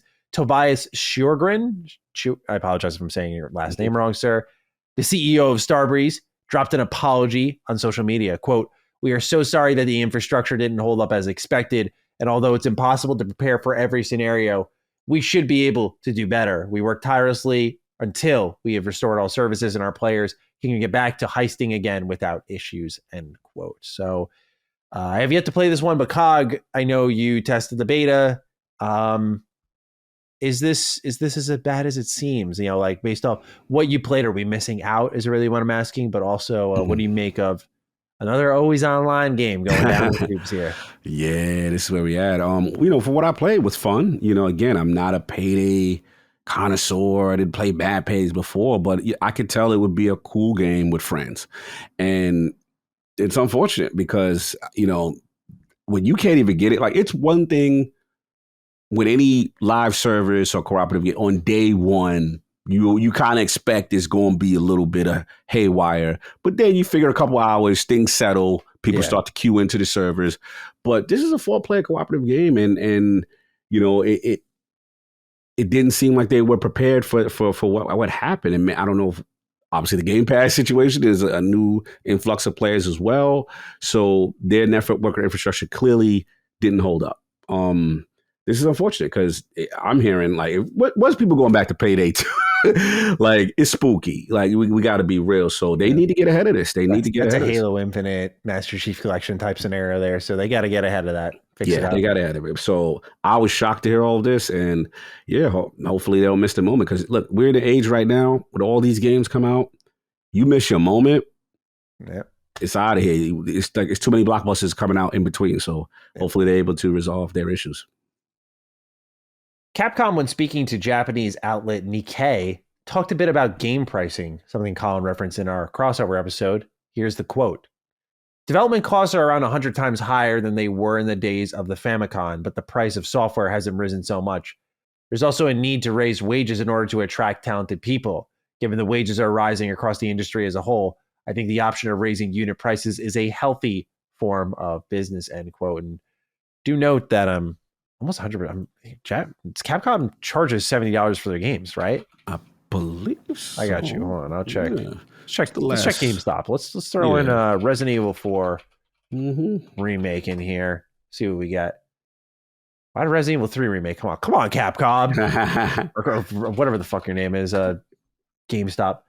Yeah, Resident Evil 4 remake here on GameStop, brand new.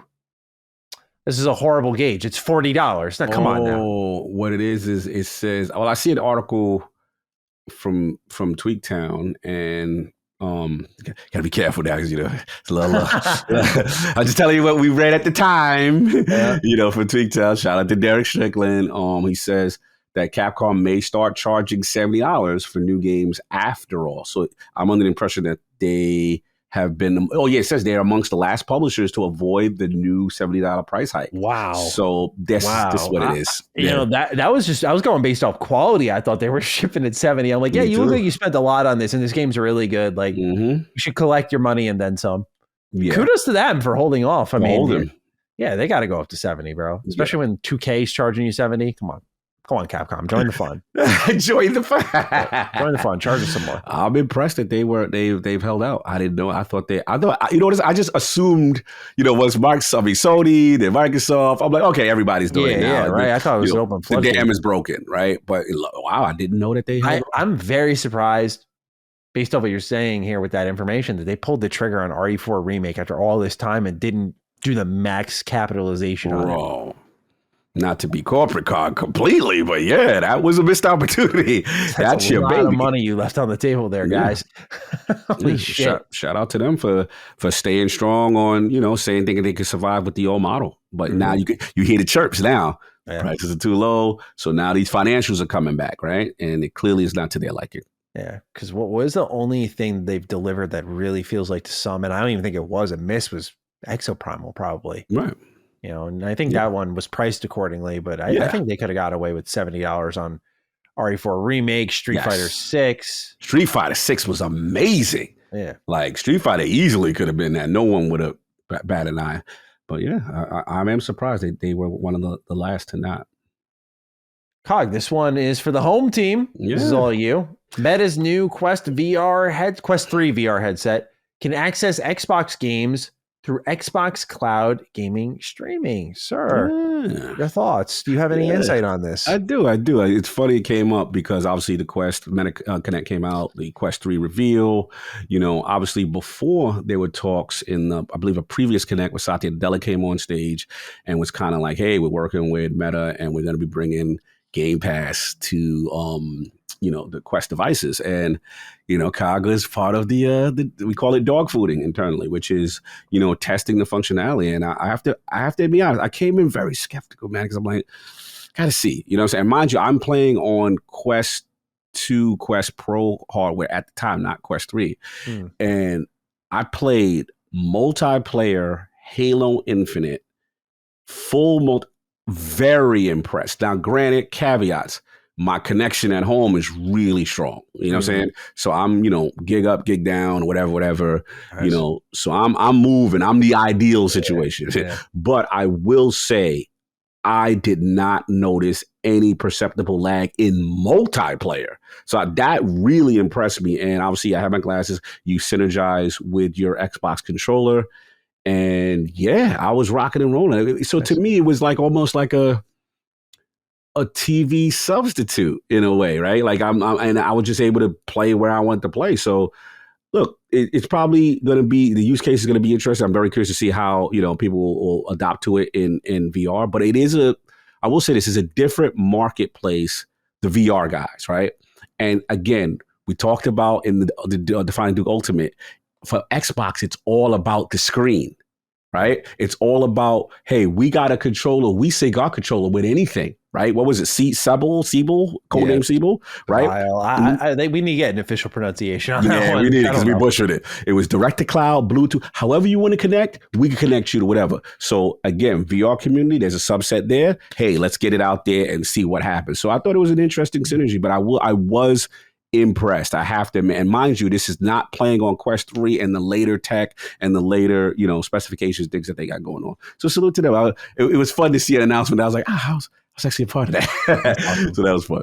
I love that. Limited Run is creating physical copies for Persona 3 Portable and Persona 4 Golden. Orders for P3 I'm having trouble this episode. Pre-orders for P3P open on September 29th and close on November 12th. Meanwhile, Persona 4 Golden will be available to pre-order on October 27th. You can see what comes with Persona 3 Portable's Big Collector's Edition if you would like, but for Persona 4 Golden, that's not available yet.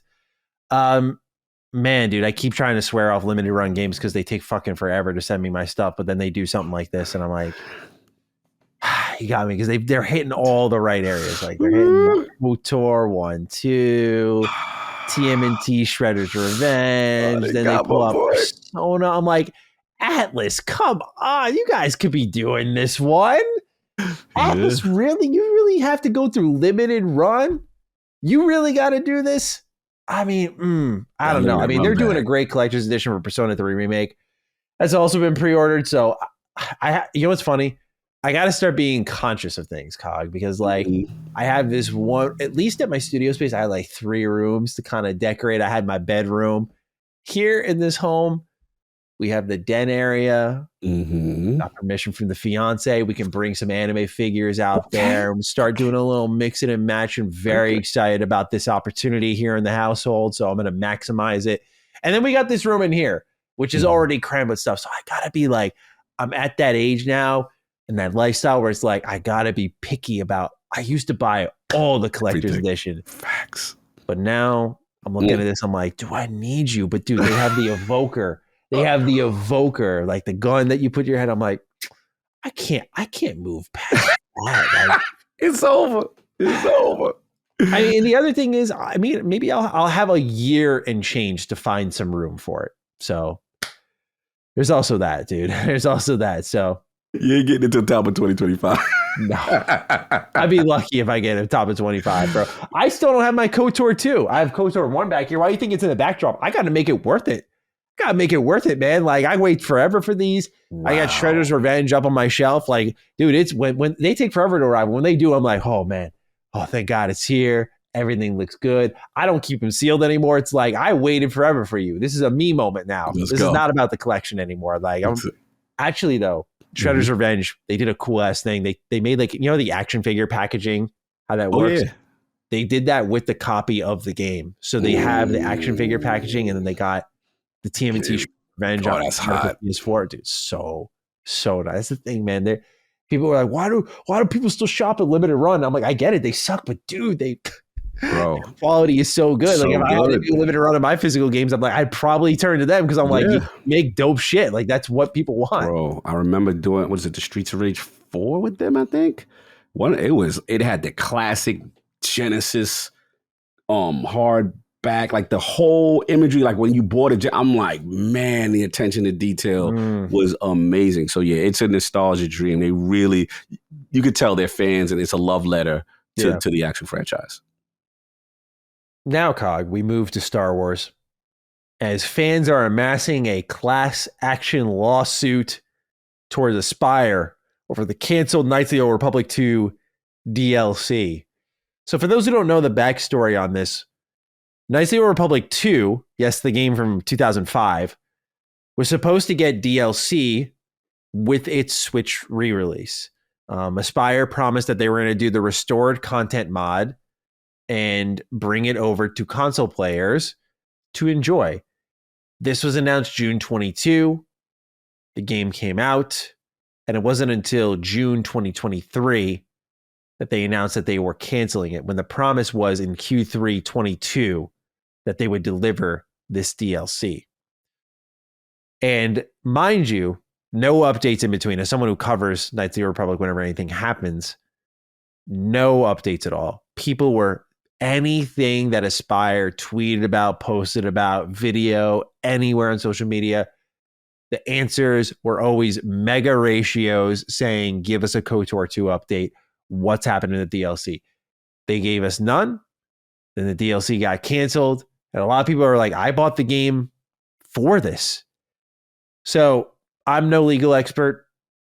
From my untrained eye, looks like they might have a leg to stand on. I don't know how far they get, but according to the report, they have until October 3rd to respond, they being Aspire. But yeah, people are not pleased with Aspire. And one of these days, information is going to spill out about what happened here with this company, because I firmly believe when they lost the KOTOR remake, they lost Star Wars license as a whole. I really think that's what happened, because they're not, I don't want to defend them too hard, but they're not, to me, a bad company. Okay. Never got this vibe like they just didn't give a shit and weren't going to answer their fans. And the only reason why, when it was, by the way, shadowing their other products, like that's how much attention was on this KOTOR DLC, to the point where it was hurting their other stuff, they would have to issue a statement at some point. And I just can only imagine if the only reason they didn't was because they were in some type of legal bind after what happened with the KOTOR remake. Maybe something involved also happened with the KOTOR 2 DLC. I mean, either that or just complete negligence, but wanted to make sure this was covered nonetheless, because KOTOR 2 DLC, no restored content mod coming to Switch owners. That's been in news for a while, but yeah, lawsuit coming to Aspire's way. We'll see how they respond. Cog, any thoughts on this? Yeah, all news to me. I didn't realize any of this was going on, honestly.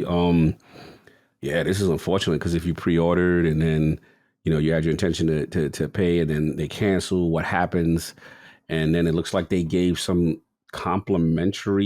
a complimentary key from a selection of other Star Wars games to those who had pre-purchased. So they looks like legally they have until October 4th, Aspire and Saber, to respond.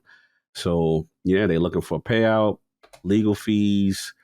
Yeah, this is going to be interesting. I'm dying to know if they have a legal leg to stand on, verbiage wise, contractually, if there's a cancellation, are they absolved from that? I don't know. So yeah, this is one to watch though, because in an era of canceled games, right? Like, how does this play out? Are there protections for the for the consumer, or does it lean more to the publisher and developer in these type of situations? I'm actually going to be following this now. Did not know about this. Yeah, and I think the other thing is there were no refunds. And it reminds me a lot of the Fallout 76 situation, where when every disaster in the world was happening with that game, they offered people 500 free atoms as a response. Like, hey, if you take this, a lot of people were like, don't accept it because it gets them legally off the chain because you're accepting compensation for something.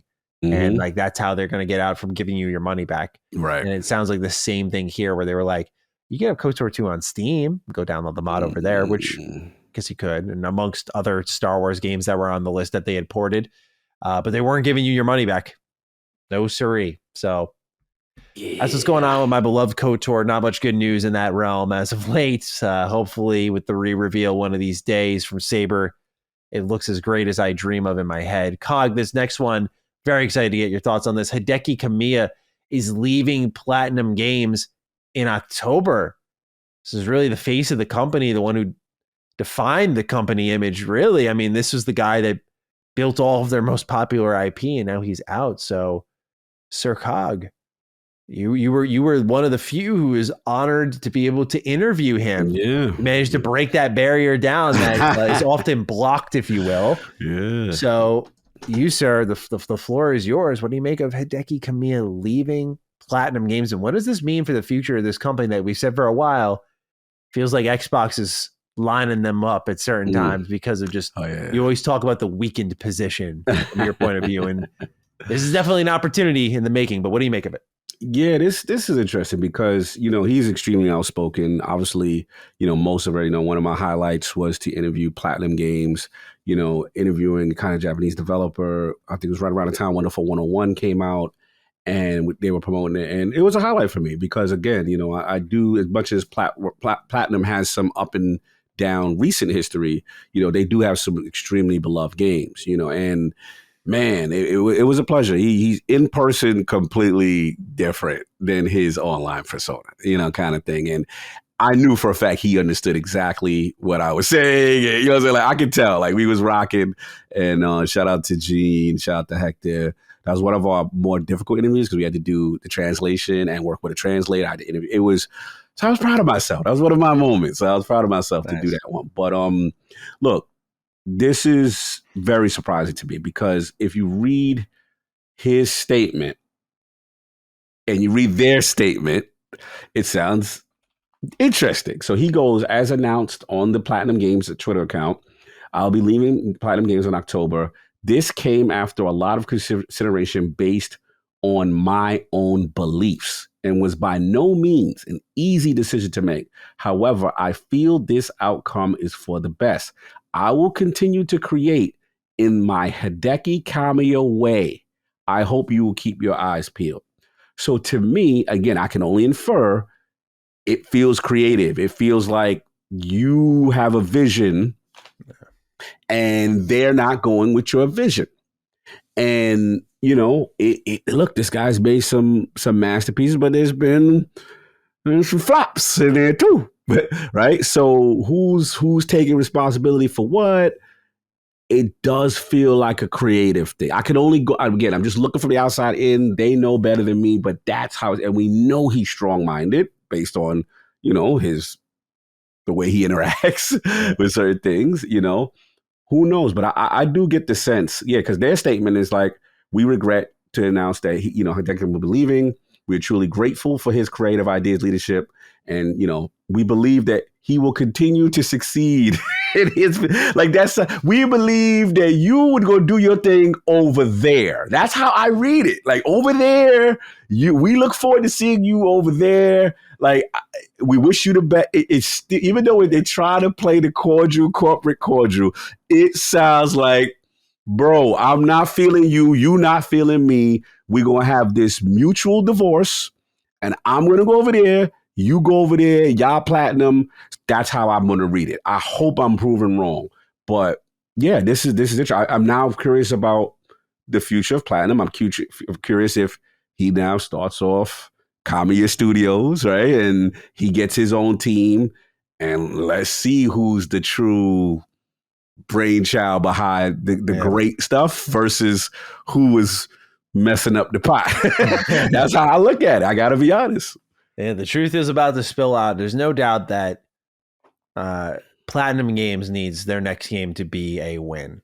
They are probably in their most desperate position yet. And I think they just lost one of their most defining, if not the most defining talent that's come out of that studio. So I wonder if this means they're going to continue down the Babylon's Fall sort of pathway. Bayonetta 3 was that nice return to form. Very great game from what I've seen. Not played it too much, but that's the type of game people look for from Platinum. I think we're about to see a little more business savvy Platinum Games. I just think when you look at certain titles that are stranded on certain platforms, that there are other platforms that they could sell those products to, like an Astral Chain. And, So good. So yeah, good. just because they brought back Bayonetta, put those in the 10th anniversary pack. Vanquish, brought those in the 10th anniversary pack. So I feel like there are other games they're going to get back into and bring those to all platforms. And I think they're going to be a company that makes a lot of titles in partnership. Am I remembering correctly? Did they not just agree to a deal with Tencent? I have to double check that. Yeah, I can't remember. We were doing a lot of professional podcasting in this It's episode, but podcasting. hold on. I got to see Yeah. here. Hold on. Tencent Platinum. Yeah. Cool. Partners with Tencent 2020. 2020. It says they will remain independent. So you made a deal with the devil there. Oh, so they accepted. They accept. Okay. So what's the extent of the partnership? And it's described as a capital alliance that won't affect Platinum Games' independence or management structure. So money has come into the studio. They're definitely in a desperate position, man. Desperate position. This was pre Babylon's Fall. Keep that in mind. Yeah, I didn't repeat that. Yeah, 10-cent investment. And once again, I hate to, keep reiterating, largest gaming company in the world, sole ownership of Riot Games, investment stakes in Ubisoft, Epic, Blizzard, and Platinum. They says they plan to use the funding to strengthen their foundation as a business and expand from game development into exploring self-publishing. So yeah, 10-cent, the revenue floor. Interesting. Yeah, seems to be everywhere. Yes. So we'll see what happens with Platinum. I expect a Kamiya Studios, something like that. Yeah. To pop up eventually, and I could see him running through a Kickstarter for like his first game. I think that makes a lot of sense. There's a lot of trust with him and what he does. Yeah. We got to pay attention to it. But yeah, this was a big one. What a week. The last 2 weeks, bro. I know. Insane. Like major moving pieces in the games industry. Yep. It's crazy to think about. And we got another one here.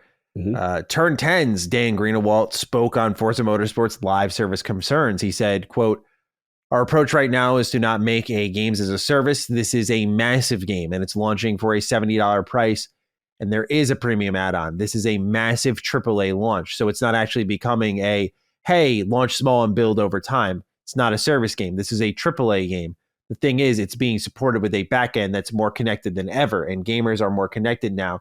So we're basically able to do both. We can have a massive AAA launch and then we can build a platform over time." Now, we're allowed to say, but at least I have a review code for Forza Motorsport, and I have yet to download it. I really don't. I want to play it, but at the same time, I'm like, I need to just not review something for like a week and a half. And this seems like an easy cut for me to just dabble. I'm going to give it the COG treatment. I will dabble. I'll talk about it when the embargo lifts and what we're playing. But otherwise, I don't need to do the full 5,000 hour dive right now. I'm going to opt out on this one. So I'm just warning everyone now. But COG, do we believe the words of Dan Greenawalt here? Is it just a AAA game that's also happening to have a platform built upon it? Or was the goal always to be a platform? Half and half. I have to go by what was told to me, and again, I interviewed Chris Saki. Again, shout out to Dan, he's a legend. But look, I do feel that it is launching as a AAA game, but they have been clear to say that they look at it as a platform for the entire generation, which to me reads service, right? And I don't think there's anything necessarily wrong with that, but it seems like they are very sensitive to the verbiage. Now, where he is correct is like, all right, they're not launching and it's like, it's 2-4 cars and then we go. Absolutely. Like, it's not that. It's a Forza Motorsport game, right? That is fully featured for the most part, minus one or two things. I think the spectator mode that people were talking about.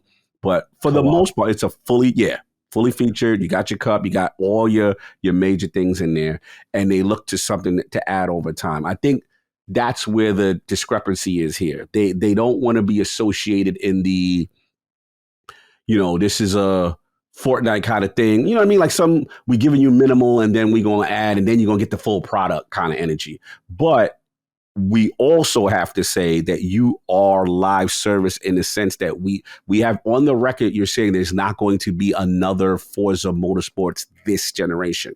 So you are going to continue to iterate on this. And it goes back to your earlier point about live service, about Xbox. I mean, let's be honest, Halo Infinite, we've beaten this to death, and I know people are still mad at us about it, but like, if they would have launched the model correctly and waited when they had content, they were going to go in that bag too, right? AAA, yeah, launched with a lot of features, but they're going to keep adding a monetization. They're going to keep adding content. They're going to keep adding things to it. And I think, honestly, if I had to be honest, if I had to guess of what the bulletin board material was during the launch of the Series X and S portfolio, I think this may have been the plan for a few of the major AAA titles that they had, Halo Infinite and Forza being those two staples. I definitely see it because it made sense. Even the name, remember, it wasn't, think about it, Halo, it wasn't Halo 6, right? It's Halo Infinite. It's not Forza 8, it's Forza Motorsport. So they've already set the tone of where they're going from a, design standpoint. So it's okay to own it. It's okay to own it, but I understand you want to respect the hard work of the AAA development, and I get that. But we know what's going on. We're intelligent to figure this out. Well said. I got nothing else to add because you put it perfectly.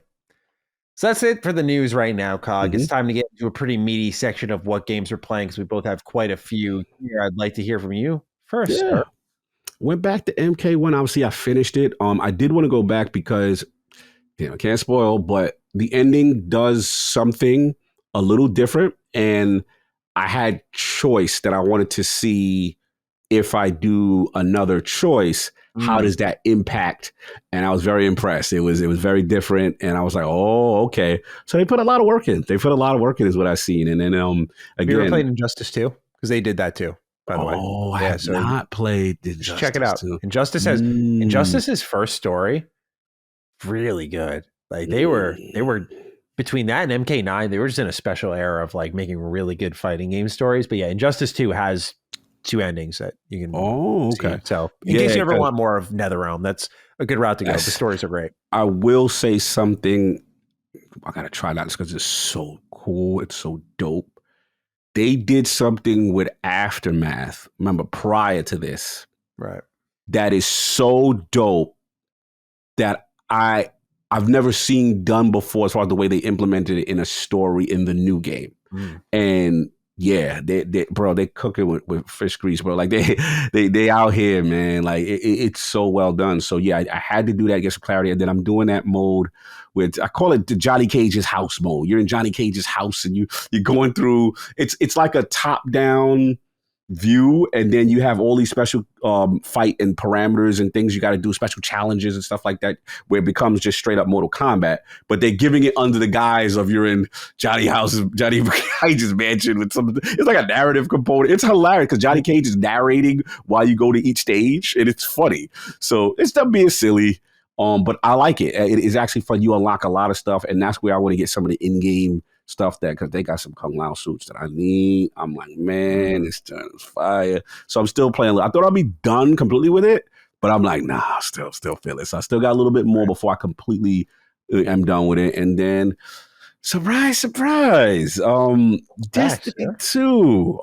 Yeah, we had to have a little breakup. It was quiet, you and your partner, you have to, sometimes you have real serious disagreements. And I think, we've been together, since 2014. It's always been, an open relationship when I don't feel things are happening that I need to happen. And this is probably the longest stretch I've not played Destiny. It was probably, which was fine by me because Starfield came out. And you were a busy man. I was like, okay, fine. You want to act up? Oh, you now? Okay. I'm popular. People like me. That's how I was doing it. So, yeah, it's been really bad. It's been really bad. Like, just to give you, you'd be interested in this part because the game, I know you don't care about, but as far as what's been going on with Bungie, bro, like, prior to the final shape reveal, there were some very bad miscommunications with the community as far as the direction of the game and PvP. They had to come up with a mea culpa statement, and they cleaned that up. And then the reveal came. But then here's the thing that really has been bad. This has probably been the worst technical state I have ever seen again. Remember, I told you it's been kind of declining. Mm-hmm. Mm-hmm. I'm talking about unplayable. You're in orbit getting kicked out. You're getting all these type of area codes with animal names, baboon, monkey, this, that, centipede.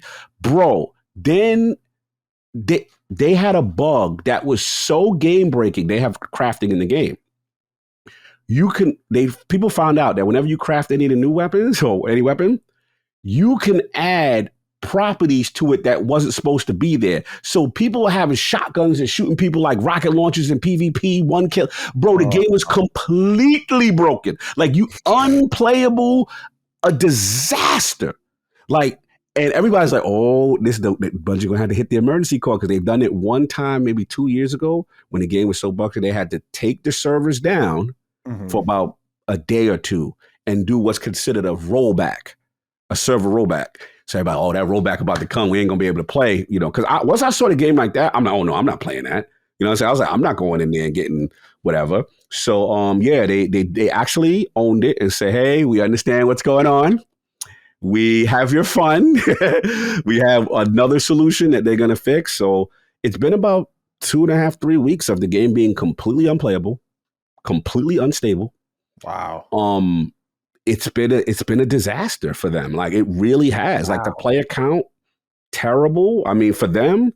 So this week they had the patch. So I was like, all right, let me see if it's safe to jump in there.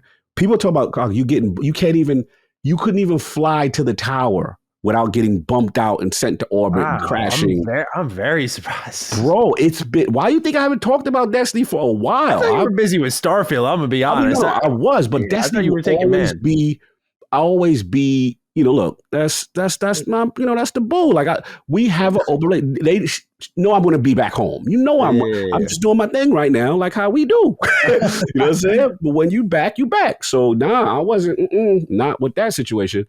So, now I put my foot in the water. It definitely is stable. I was able to play some of the new season, which is actually really good.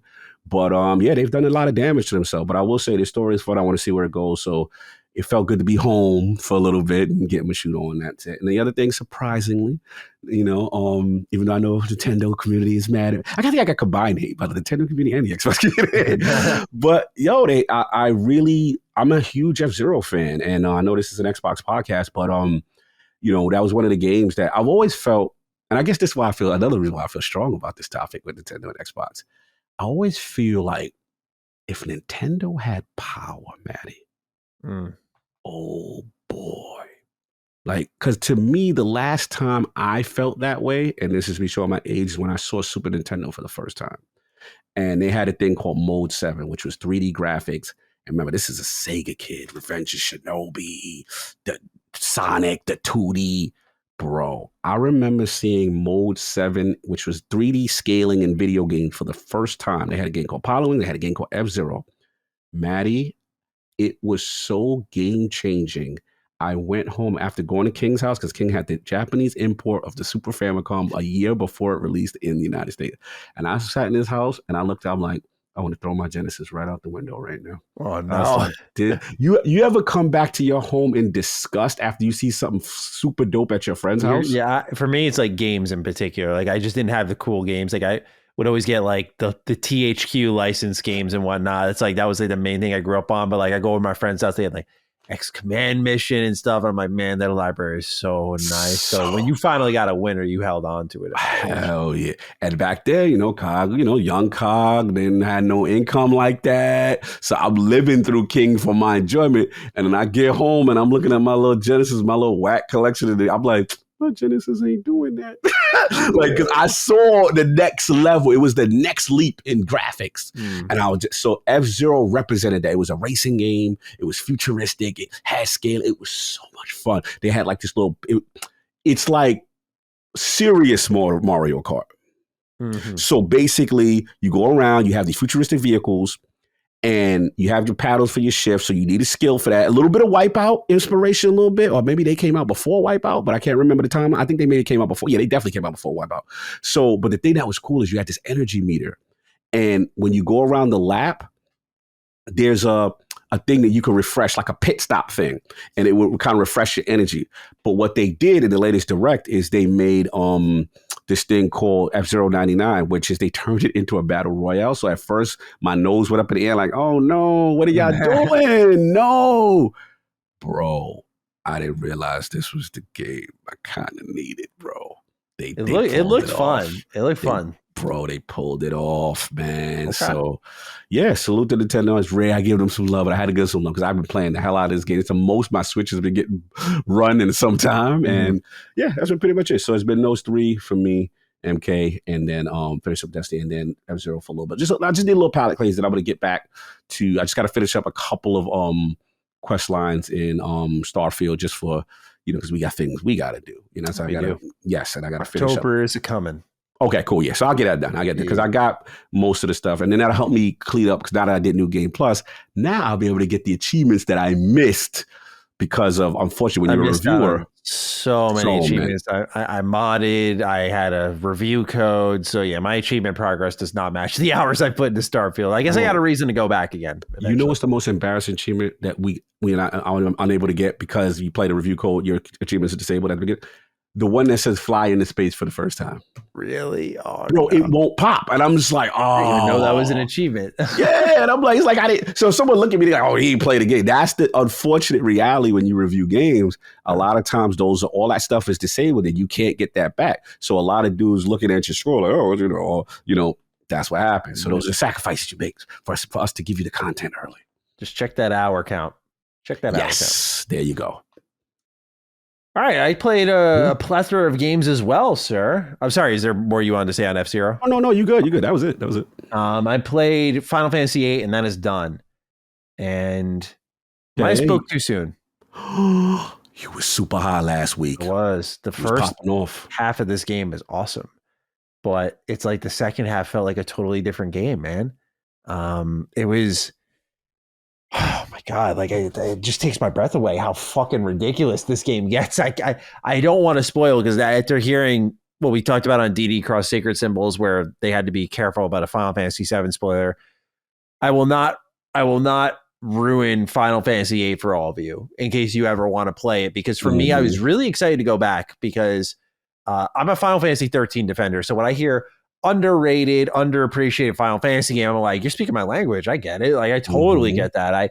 I have my own version of the overlooked Final Fantasy games. And so the first half is great. You don't really see the gameplay quirks and balance issues as immediately. But this is one of the most self-defeating designs I've seen in a turn-based RPG probably ever, because the junction system is really cool. Like, you get to fuse with these summons effectively, like Ifrit.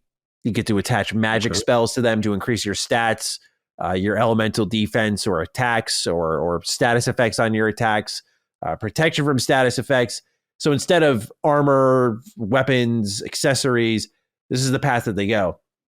And when it came to this game, I thought it was a really novel concept, but the execution was horrible, because what will happen is the game needs you to stock spells in order to bump your stats. So now those spells are like, I don't want to use these at all, because now think of them as like items in an inventory, right? We hoard items in RPGs. Yes. You never want to use them. Now your magic is that way. And when you mix that with, as you fight and level up, the enemies become more difficult, and there are like ranges for bosses. Like, there are 2 tiers of difficulty for bosses, so it's always challenging. You can't level past anything, so you want to avoid fighting, which is super backwards. Very much so. It's super backwards, man. And when you mix in with that, a story that, oh my God, this story, dude. Like, the first half I actually thought was really good because it's politically driven in a sense. It's about this student at this academy called the Balam Garden. You're part of Seed, which is this like mercenary group, and you're being deployed on these missions, and You seem to be like fighting in a war, and a lot of the world is shrouded in mysteries, but holy fuck. The answers that they give you from I'll give you teasers on if you know, you know, but I won't spoil things. Norg, the moon, orphanage, and so on and so forth. Like, if you know, you know, and if you played the game, you'll know what I'm referring to. Like, these were 3 moments I was like, where the fuck did that come from? And the game's just loaded with that. So the mysteries are far more alluring than the actual payoff ever will be. Oh, I'm sorry. Let me add Laguna and who Laguna actually is.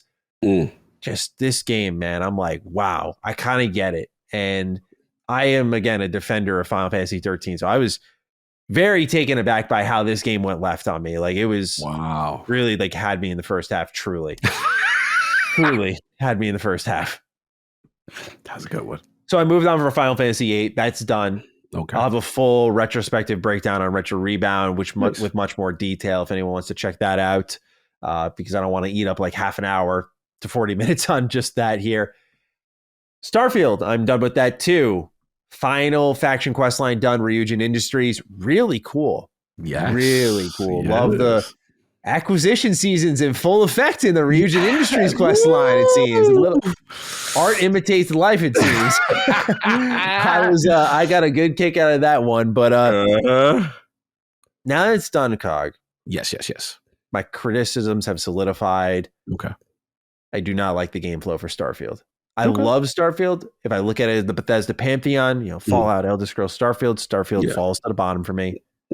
Still think it's great, but the removal of the exploration, oh my God, bro, it just kills me so often. Cause like it's like one step forward, like you focused on questing and dialogue and choice. Yes. But then the way it's broken up where all these maps are segmented, and I said it in my final review, and I think it was well put, so I'm going to say it again.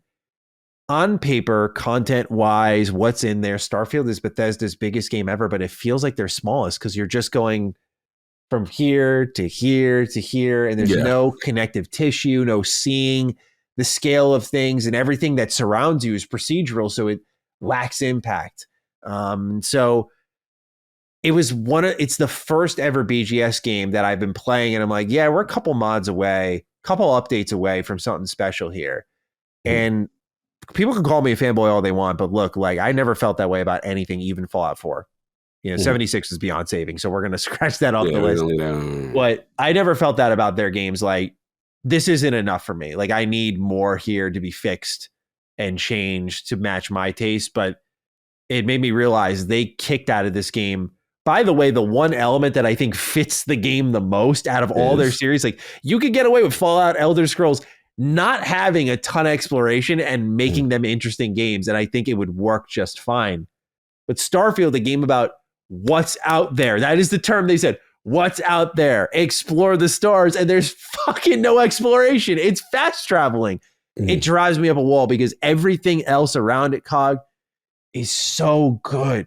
The ship combat kicks ass. The writing is awesome. Amazing. The choices are beautiful at times. The characters, Barrett, I'm sorry, your social link thing sucks. But otherwise, I love Barrett. His energy, he's hilarious. But I heard Barrett is the wave. Everybody told me Barrett is great he's the great co-pilot, but when you get into his loyalty mission, dude, I'm just like, what? Like, it felt like half done. It really did. It just felt inconclusive to me. Interesting. Andreja's amazing though. Yes. Look, I'm amazing. And maybe that's why, like, my standards are up here, and then I went to Barrett and I'm like, like, dude, come on. Like, you're so cool. You got to have more than this. Sam Cole is lit too. I will say that. I have not finished Sam Co, but Sam Cole is lit. Yeah, man, like, this game is not a love-hate relationship for me. I definitely love it. It's definitely one of my favorite games I played this year, but like, I think I'm more frustrated with this game than I would be, because it would easily be my game of the year if this was fixed, man. And I don't think there's a fix, a patch, or anything, unless they do an expansion, and the expansion hones in on just like a star system and a number of planets, and they fill them with content.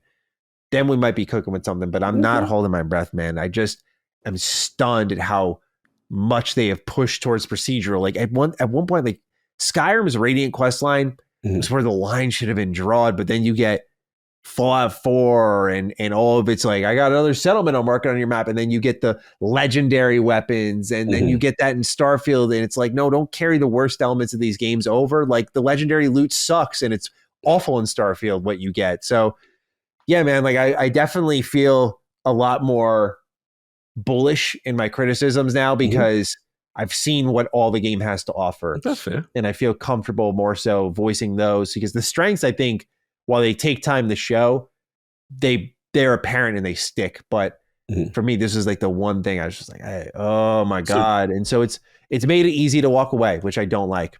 I don't like that. No, that's fair. That's how you feel. I'm not uninstalling, but I'm just like comfortably done. Okay. Bro, you did everything. you gamed it. Yeah, but I was like in my head at first, when I was in that love stage, like 50-ish hours, I was like, no, not 50. Sorry, like 80-ish hours. I was like 90. It's like, dude, I'm going to do a new game plus. But then something happened. And this isn't like any form of burnout, by the way, because Starfield is like a very comforting game at the end of the day for me. Like, I just like being in that world. It's just, I just don't get to be submerged in it as much as I want. But as I look deeper and deeper, you realize that I'm just fighting with this game a lot internally. And so I mean, a few updates I think we'll be cooking, but let's just say I am waiting for that expansion with bated breath. Let it be the answer to our prayers. Okay. So basically what I'm getting from you is good game, but great game. Great. So you have great. Oh, I didn't know if you even had a great. Amazing game. So, there's no game doing what Starfield's doing. But the vibe I'm getting from you is because you are the Bethesda guy, right? So I look at you as you have to rank against its greatness in the pantheon. And I'm with you. I actually have similar mentality where it's like when I love a franchise or I love a game company that made some of the best experiences that I love, then we got to look at what you did. And what you're saying is like, yeah, it's still not it's not beating those two tops at the top.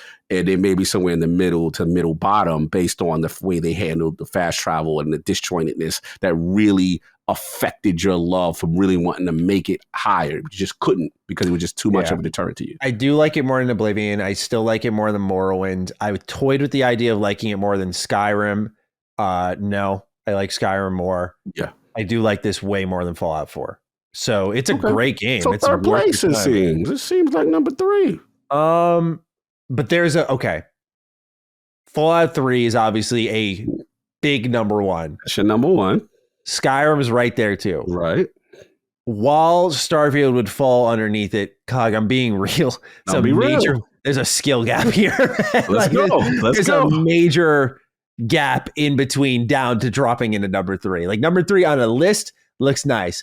Number 3 in my heart, you down pretty low. Right. But you yourself said more than Oblivion, unless you got Oblivion over it.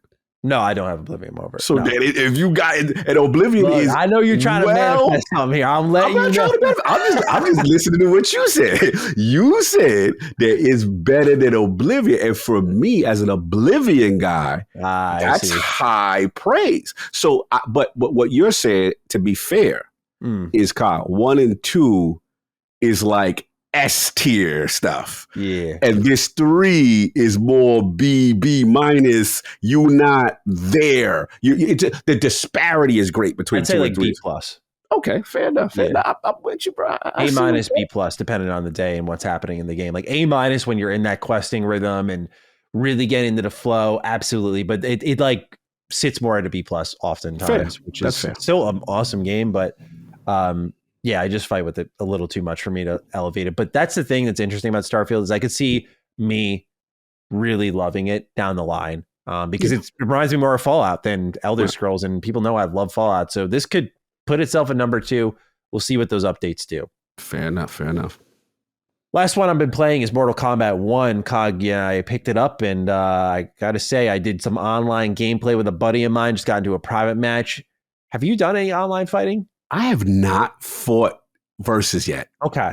Because I don't know if I haven't done any of the single player modes at all.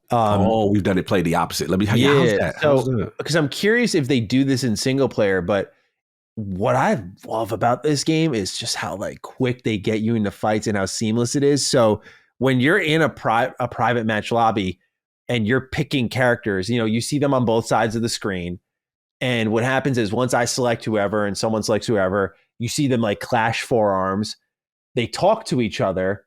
There's no loading screen. They bounce outwards and they're in the arena. And I'm like, dope. This is such a little change, but it keeps you so engaged and it keeps you fighting and having fun. That was, to me, one of my favorite things that I picked up with this game. I love, as someone who always engages deeply with the private matches because my friends are always there, and that's how we enjoy these games and compete against each other. This was just awesome to keep that rhythm and see all the conversations between all these characters. I can't get into the minutia of the fighting game experience. I didn't do any of the tutorials or anything yet, but right now, and obviously this is a very like early take, not in love with the cameo system, especially because I'm seeing who's there. I'm like, Jax is here, Sonya Blade is here. I'm like, Ed Boon, what the fuck happened? Mortal Kombat 1, and you don't got the OGs represented? That's the guarantee, bro. That's like putting Yoshi and Mario as support characters in the next Smash game. That's my pet. Sonya Blade. That's my pet. It's like, yeah, what? Like Kano, yeah, go ahead. Go put him in a cameo thing. Cyrax, I love Cyrax. I love Sector, but I get it. They're like my loves, but they're not going to be the main guys all the time. Bro. Striker. So Striker, but more Sonya Blade, Jax. That's crazy, man. That is crazy to me. So just on principle alone, I'm already a little soured on it. But I feel you. It turns it into a different type of fighting game, very aerial focused. Love Katana. Katana's lit. Lighting people up, getting them in the air. I felt like I meshed with her the most. I haven't really clicked with Kung Lao quite yet. I didn't click with him. Like they changed him so radically. Oh, he's so stiff. I'm like, this is the like they affected him in MK11. Like just hat spins, the dive kick, and I missed the teleport. Now you got to have cameo Kung Lao to do. You have to run with 2 Kung Laos so that he could do the teleport move. So I'm just like, yeah, Kung Lao means you going. Not that he's wet, he's just so different. Yeah, and it's an adjustment. I didn't know. I'll be honest. I don't know if I like his play style in this one versus previous ones. I have to give you that. I definitely don't. It did draw me to other characters though. So yeah, Katana used to be my main in MK9. And so looks like I'm running that one back because like you could just tell and feel characters, and like Kung Lao, I was just like, bro, I am not feeling this dude at all. I'm trying to think of who else is on the roster, but fatality wise, oh good God. Oh my God, man. There's one with Johnny Cage where this dude throws you in his car, breaks down the door on you. You're sitting there cut in half. Your intestines are on the floor. And this dude hits a button and the car just drives away and just dragging you from the back. And like your body's just hanging out. I'm like, dude, that's so fucking nasty. Nasty. Yo, they be out of pocket with these fatalities. It's unbelievable. Crazy. Yeah. So the MK1 has been pretty good. More of the same, I guess. Which isn't a bad thing. I got to engage with the single player content a little bit more. To do that stuff. Yeah, I know where the sauce is made here. Okay. So I will get to that. Absolutely. I am very excited to check it out. The base gameplay seems good, and you were right. Absolutely, not that there was any doubt, but complete looker. What a beautiful looking game, man! Wowee, those environments just so impressive, bro, especially like very vibrant. Yes. Very vibrant. Bro, you haven't seen nothing until you do that story. Well, my body is ready, man. I can't wait. It's a good palate cleanser game too. Yes, it was at the perfect time. We just did all that Starfield. We did all these other games. I just need to beat some stuff up, something look good, have fun, laugh, and just a palate cleanse. It came at the perfect time for me. So I think that's what I'm going to size up this coming weekend. Knock out that main story. Let's do one more question and then get into the rest of the news for the week. The Oath of Benor writes in, greetings, Dukes. I've been listening to Matty ever since his Fallout 4 days. I went through high school and college listening to the Ham Radio podcast and thought, and his reviews and the start of DD when it started with Matty and Carrick. Cog was a great pick for the podcast, and I've loved the journey/evolution of this podcast and Matty as a creator. Well, thank you, first and foremost. Much appreciated. Certainly had to hang through some highs and lows. I always say the same thing, but it's true. Like, I do just appreciate that people stuck with me as I grew up in real time. That's what's up. I just recently joined the Patreon and thought I would write in. I heard the discussion last week about the Xbox leaks. Specifically, I perked up with the Dishonored 3 talks. How likely is it that we will get this game, and will it be on this generation or the next? What are you hoping to see in the terms of the evolution of this game? A single playable character with a deeper set of options, powers, and skills, larger environments, perhaps more choices and consequences, or even dialogue choices? Would love to get both of your opinions on this past due sequel for a great IP. Thank you. Thank you, Oath of Fëanor. We appreciate you.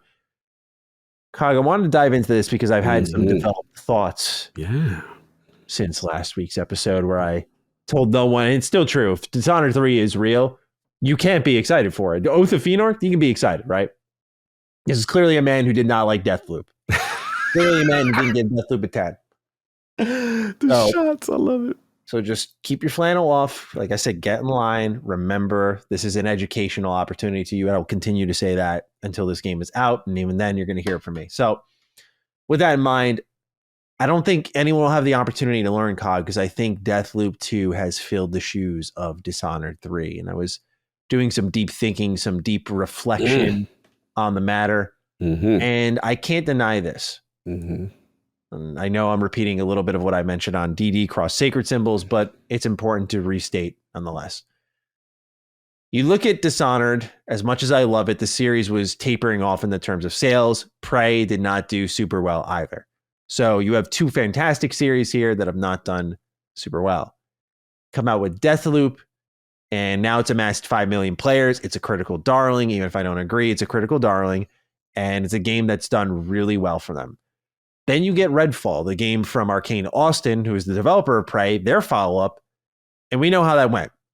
Lowest rated Xbox game in a hot minute, not good at all, has no shred of DNA from Arcane there. So I took an honest look at it, Cog, and I said, if I'm Bethesda, Deathloop is our lifeline for Arcane right now. Because you have great games from them, but when we look at a great game to many that succeeded on a financial level, it was Deathloop. It was a game that at least maintained some semblance of the DNA of Arcane, enough to make it marketable, enough to make it where people would dive in and play. And I know many people came through Game Pass, but many, many people bought this game on PlayStation. Many, many people bought it on Xbox. So I've thought about it, and now that it's been confirmed that Dishonored and Deathloop firmly share the same universe, I'm of two schools of thought. On one hand, I think there's going to be a Deathloop 2, and it's just going to replace whatever the plans were for Dishonored 3, and they'll find a way to tie them together. Or Deathloop was always destined to be a one-off, and Dishonored 3 is going to pull Colt Vaughn in. I believe her name was Julia, the girl who was hunting you down in, and they're going to go further with things. Where now like Corvo is going to be a character in here, Emily, and like now because that would be the true Dishonored 3. If I would like that if you have like 4 playable characters now with high and low chaos. Okay. And there's no denying, as I'm stating the obvious here, that a Dishonored game backed by Xbox funding sounds like music to my ears. But after a lot of hopes and dreams and excitement and shutting down the audience's ability to be excited, I have to dial myself back a little bit and wonder if it's actually going to happen. Now, Cog, I'm wondering how you feel. Am I getting my Dishonored 3? Is Oath of Fëanor getting his Dishonored 3? What do you make of all this? Mr. Matty plays. You remind me of Jez right now. And I think as gamers, we all do this. I'm guilty of it. Sometimes we love hard. When we love something, there's that thing internally where we're like, I don't want to be hurt again. And you've been through some things, man. You've been through some things. You were the original flannel wearer. You repped this thing. You know, you had the banner, you had the flag, and nobody was repping the way they were supposed to. And then here comes the new era. This damn Deathloop for you that you're like, yeah, like an old man with it, man. Yeah, I like that, but that ain't it. And I feel you. That your assessment to me makes perfect sense in a pre-acquisition world.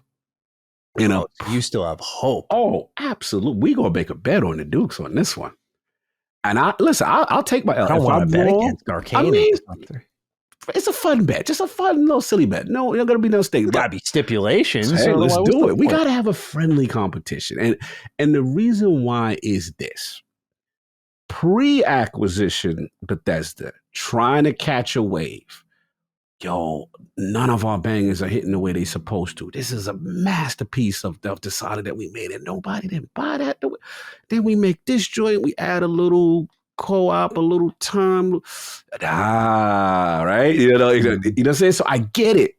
But now it's like, we got the security of Microsoft.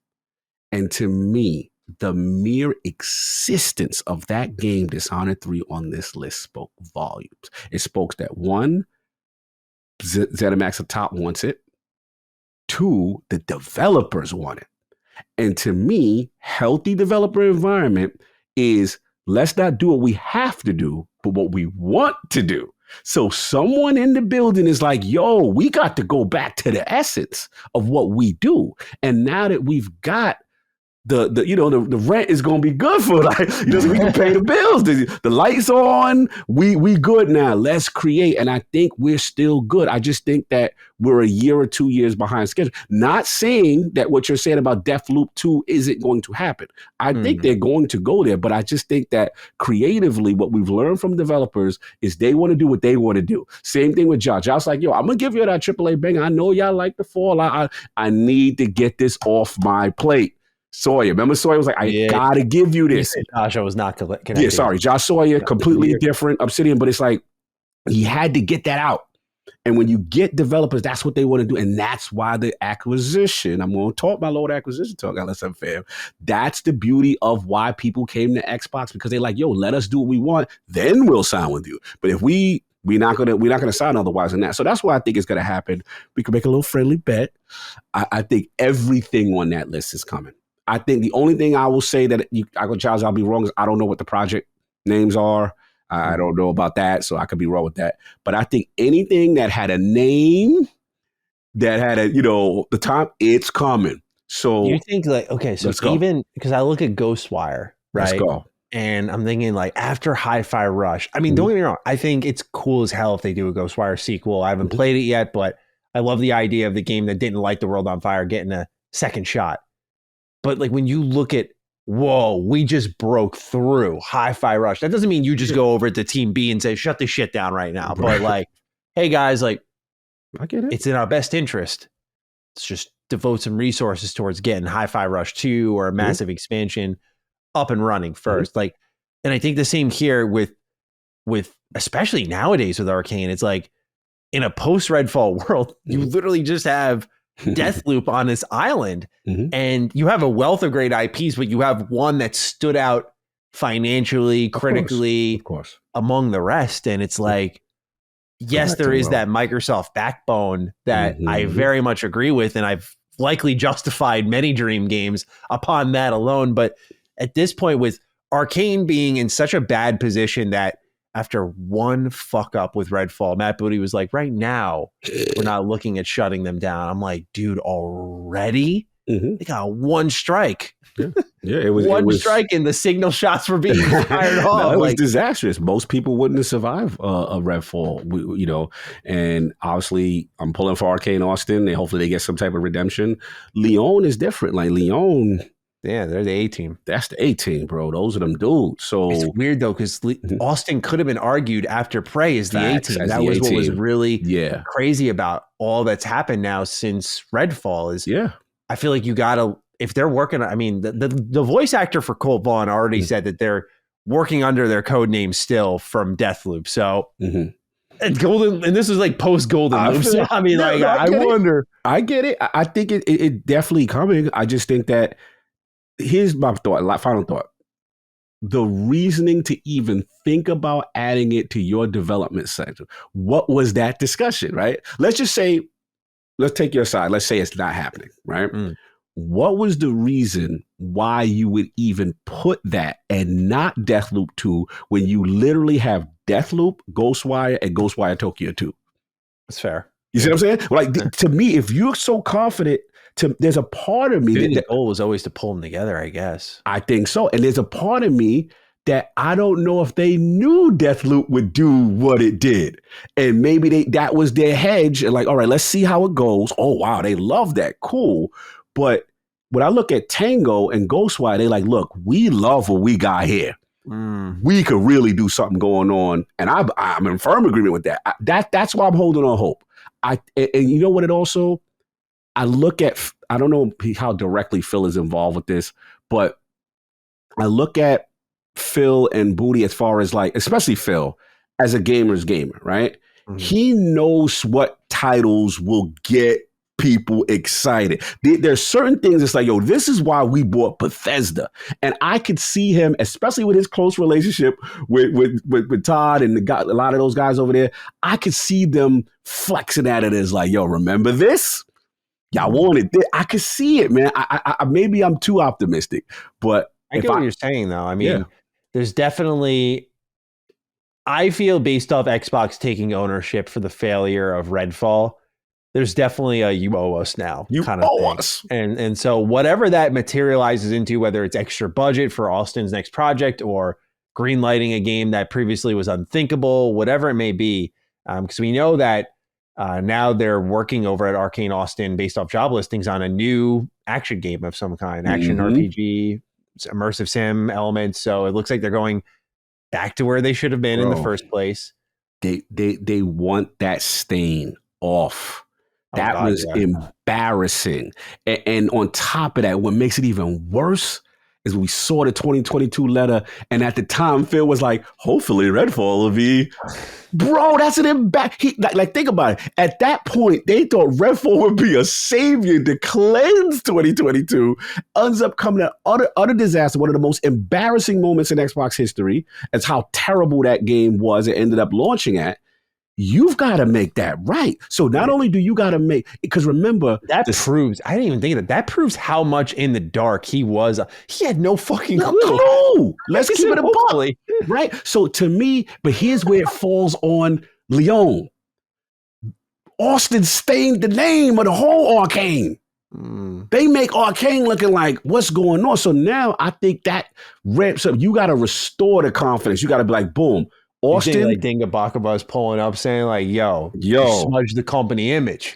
That's because give me my Dishonored 3. Remember, we're in the know. We know there are 2 Arcanes. The general public is like, Arcane is garbage now. Look what that. And you think Dinga gonna be like, oh, y'all not gonna do that to us? What we do? Like we need our Dishonored. We need our Deathloop too. We gonna and then you got to restore Harvey. And let Harvey do what he's able to do. Because again, I still don't have a idea whose idea it was to really go with that cooperative Redfall direction, whether that's old brass telling them to do that. But remember, they lost all those people. If Harvey's not leaving, you got to give Harvey the opportunity to do the game he truly wants to do with the staff he wants to do, if that was the case. Because again, if Harvey wanted Redfall, then, it is what it is. But I don't know. So whatever it is, that situation got to be made right. And I think it's both teams that have to be restored to greatness. So, a little friendly bet. Let's see what happens. I'm pulling. Right. I think this out is a go. I'm standing on it. Okay, well, let's. I hope you win. Then I hope you win. We'll consider. And I need you to have this win. I need you to see. I would like to have that win for sure. Grown man tears when I see the PNG and I see Cole. When I hear the voice, I need grown man Maddie tears. Like, yo, they did it, son. Because those are the bets. You remind me of me. Last point. This is why this is so fun to me. I want to do this bet with you. Rest in peace, my brother Dizzy. He was the former Lords of Gaming CEO. We made lordsofgaming.net together. Right? He passed away, unfortunately. Salute to him. I so much love Silver Surfer and the Marvel, the IP. And all I've been destined to is terrible movies, horrible things. And all I'm like, man, look at how good the MCU is right now. Infinity War, my man ain't there. Look how they making all this money. My man has nothing to do with it. You know what I'm saying? My favorite character. And I'm like, he's like, Cog, it's going to happen. I'm like, I've heard this before. They're never getting the rights. Don't do that to me, bro. He would always tell me, bro, they're going to acquire them. It's going to happen. Da, da, da. So when it finally happened, I had to make I was like, bro, it ain't happening. I'm done. And then I had to bend the knee. And I was like, because sometimes when we love so much and we've been hurt so much that we go, man, that ain't never going to happen. You know what I'm saying? Like because we want it so bad. And I think that's what it is. The same way you want Dishonored 3, the same way I want Silver Surfer, and the same way Jez wants WoW and the Blizzard and the whole AVK thing, because he loves it so much and he's so close, but he doesn't want to get hurt. And I think we just don't want to get hurt, bro. That's all it is. You're not wrong. I mean, that's what happened with Fallout 3's remaster. I was like, it's not happening. I fucking like as much as I've heard like this should be a go and this is going to happen, like nothing has indicated me it is. But all of a sudden I see the stars aligning with the show. I'm like, is it happening? Bro, is there a God out there? Is there a God out there? Does his last name end with Howard? That was good. We'll see what happens. This is a fun one. We'll look back. We'll bookmark this episode and see what happens. Let's get into the rest of the news. Tokyo Game Show is this week. Xbox had a little bit of a showcase. I'm going to rip through these announcements and then we'll talk about them individually. For starters, Ori is coming to Party Animals on Xbox Game Pass. So it's your first little addition there. Cog, any thoughts on this? I'll talk about this later. Ace Attorney Phoenix Wright Trilogy joins Xbox Game Pass on September 26th. I hope you're not pointing at me. Oh, you're doing the little Ace. Okay, I was going to say. Yeah, I first thought you were pointing at me. See, strategic play by Xbox here that I gotta respect. You gotta get Danganronpa out the building. You're bringing in Ace Attorney. I was waiting for you to say that. I didn't think of it until this moment now, but I was like, huh, well played. You know, you really strung me along there, thinking I had something going on. And then you put the whole fucking trilogy in at once.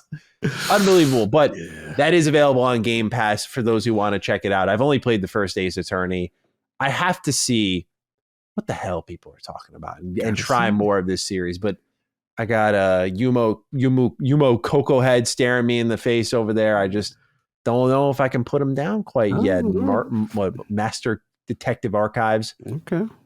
Code Rain. I don't know, man. I don't know if I can put that down for Mr. Ace Attorney Phoenix Wright himself, but Cog, will you be trying the superior, if you will, visual novel game? I got into so much trouble with IOP's base. Shout out to Don the Otaku, Nintendo guy. He immediately comes to mind, Don Otaku. Bro, he was so mad when you got me to, because that's how the Danganronpa thing started. It was like a Switch Direct or something we were talking about, and I was like, oh, that looks cool. And you were like, God, what? You was like, you don't even know. You was like, that's when the Danganronpa conversation started. So at that point, the Nintendo base was so mad at me because I was excited. I thought it looked cool. And you were like, no, let's get to the real. And then it was the class. So I have to try this game. I have to try it. So yeah, it's on it. There's a new trailer for Pal World, that Pokemon third-person shooter game that's hitting Xbox in 2024. We got a closer look at Persona 5 Tactica ahead of its drop in November. By the way, day one on Xbox Game Pass. And Forza Motorsport got a new trailer with a focus on the Japanese Hakone track. Anything stand out to you here, Lord Cognito? Yeah, loved it. I thought, obviously, I'll talk about Party Animals a little bit later. Ace Attorney we already talked about. Powered, I thought looked interesting. I thought it looked at least solid for whatever it was trying to do. The cutesy guys with the guns and all that. I was like, all right, it looked a little solid. I got to see more of it and how it rates. Persona 5 TAC, I am all in. Yeah. All in. I am super hyped going to Game Pass. And then Forza, we knew it's coming out.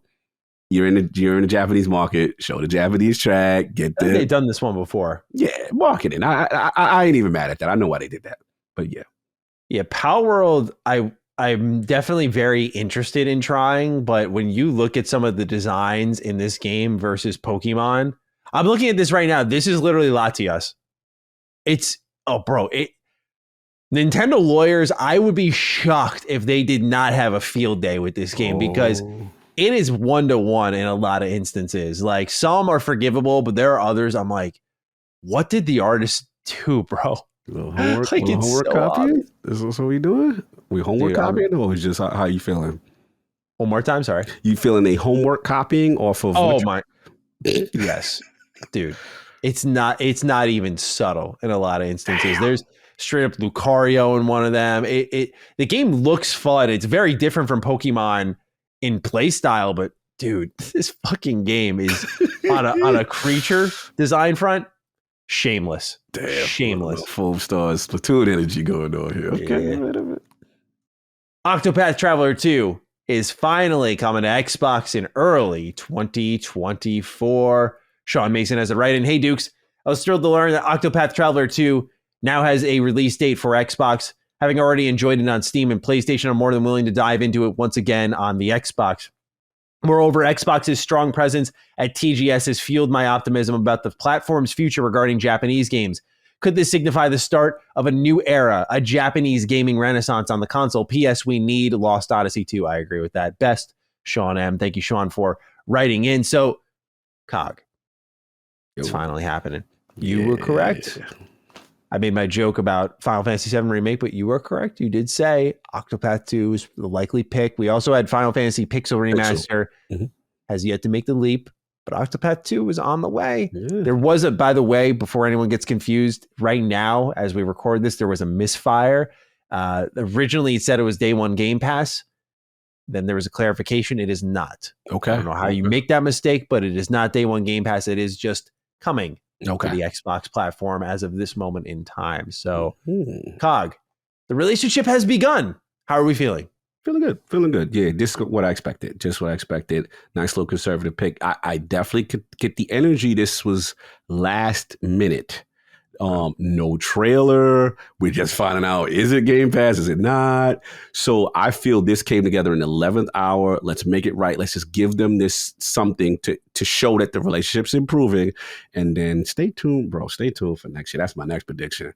Stay tuned for the next Xbox Direct. It's about to go down. I think if it's going to go down, that's when it's going to happen. You're talking about Final Fantasy? I think we get the splash. I really do. It just seems the stars align contractually. I'm seeing the way Sony's moving with a bundle. I mean, the only thing that would shut my dream down of it happening is if they still say wait until we get the whole trilogy or something like that type of energy. But when I see that, why they have that May release date, letting you know it can come to other platforms, to me gives me that, what is it, the Jim Carrey say? He's saying we got a chance. You know what I'm saying? Like, it's giving me that energy. So that's my new bold prediction. Direct would be the perfect, the Xbox showcase to say, boom. Even if it's the first one and only the first one, something like it's coming. So we'll see. That would be a good place for it. I was hoping that we would get more of that here, but it looks like Xbox's focus on Sega, as we'll continue to hammer away later on in this list, is as strong as ever. They are investing big time in the Yakuza franchise, so it looks like their eyes are firmly set there for now. But when it comes to Square Enix, I think a Direct would be a good spot for that, or next year's summer showcase, some sort of Final Fantasy splash. That's what feels inevitable. Yeah, but Octopath 2 is my current game of the year. Ooh. This is a big deal. And what sucks about this is it's early 2024.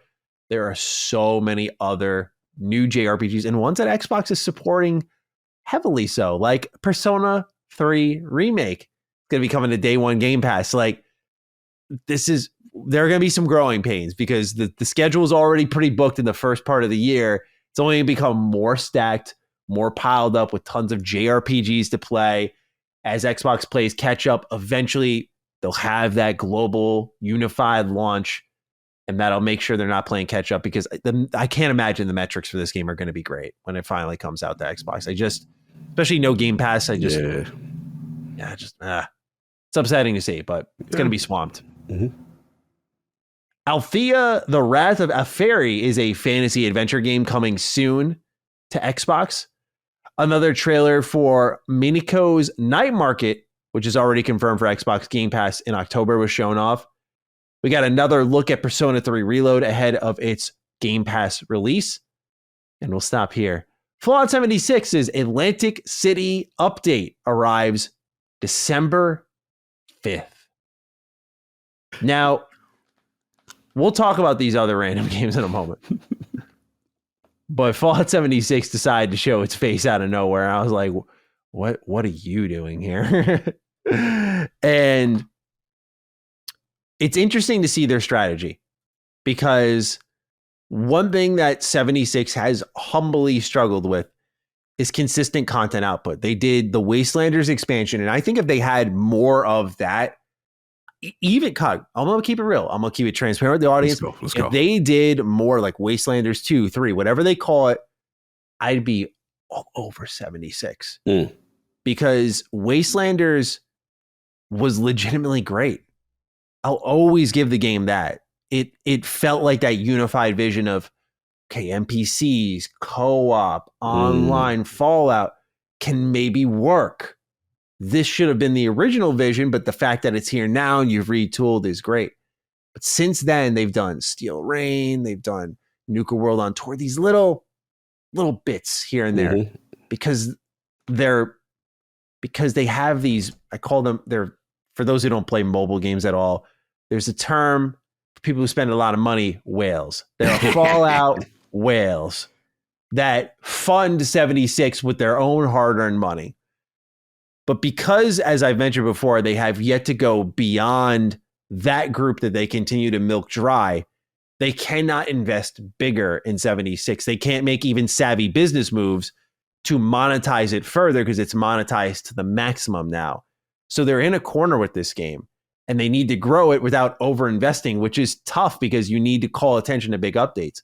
Atlantic City, after almost a year of silence with 76, is its first big update that it's got in a long while. It's not like the excursions that they did with the pit. This seems like a brand new explorable location. They showed off a casino. They showed off mini games. I was like, okay, this is what we've been looking for. It's a weird location pick. I'm curious to see how they do it. But they said something very important.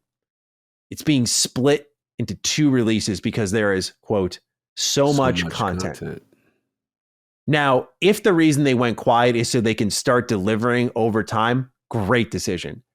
If this is going to feel like an update that could have been one whole thing piecemealed out into 2, it'll prove my theory even further, which is that 76 has enough funding to make money, but not enough to go beyond the people who are going to spend cash on it, which for some is a good thing, I guess. But I think the game could do so much better. But I found this to be an interesting talking point here, that they're staying with a split update for Atlantic City, which is supposed to be next year. So I, as always, with a big 76 update, will 100% check this one out. But Cog, that's all I got to say about that. Is there anything you want to fire away on with these few updates we have on these games, from Wrath of Elferi to Minico's Night Market and Atlantic City? Yeah, the Wrath of Elferi, I just want to, I love the passion for the development team. I just want to see if the game actually lands, because they seem so passionate about it and it looked okay, but I just got to see how it lands. But other than that, that was probably the only one to stand to me. And then obviously just surprised to see 76 in the building. Because what are you doing here overseas? You know what I'm saying? You know, you run into that person you don't really want to see. Oh, you showed up. Yeah, but look, they support it, and I want to say, because I know this is again something we talked about, the crossover. You know, last week we kind of went in. I do want to clarify. You know, we kind of went in on the player count and the email that we saw from Phil Spencer saying, "Hey, if they don't hit 1 million, like, what are we doing over here as far as the player count?" And then we come to find out that looks like shout out to PlayStation Plus. Looks like they were the benefactor of why the game continued to have success. But look, it's being successful. They're supporting it. I know Fallout 76 community, y'all always come for me. Salute to y'all. If y'all love this game, y'all still getting content. And yeah, two updates. So salute. You all know better and come for me on this. All right, we got Wolong Fallen Dynasty has its next DLC already out today. Cog. Oh boy, have you all talked shit to the wrong man. Let's go, baby. Like a Dragon Gaiden, the man who erased his name, joins Xbox Game Pass day 1, November 9th. And Like a Dragon Ishin will also join Xbox Game Pass at some point this year. No announced date yet. So, ladies and gentlemen, it's funny that you're still here listening to this and you haven't run for the hills, because But man, as I've said before, time in, time out, there is only one main character in the Yakuza franchise, and it has always been Kazuma Kiryu. And there's only one man that Xbox has fucking ponied up for, and it was not doofy-ass Segway driving Ichiban Kasuga. It was my man. So for all the slander, all the hate, the tweets, I know you've already tuned out by now. You just can't stand me. You've skipped to the next segment. But for those who have hung around, not only are you a warrior, and I admire your courage to sit through this verbal lashing I'm giving you, but again, I'm about education. This is about learning. They paid for Kiryu. They did not pay for your man. They paid for Kiryu twice. They did not pay for your man.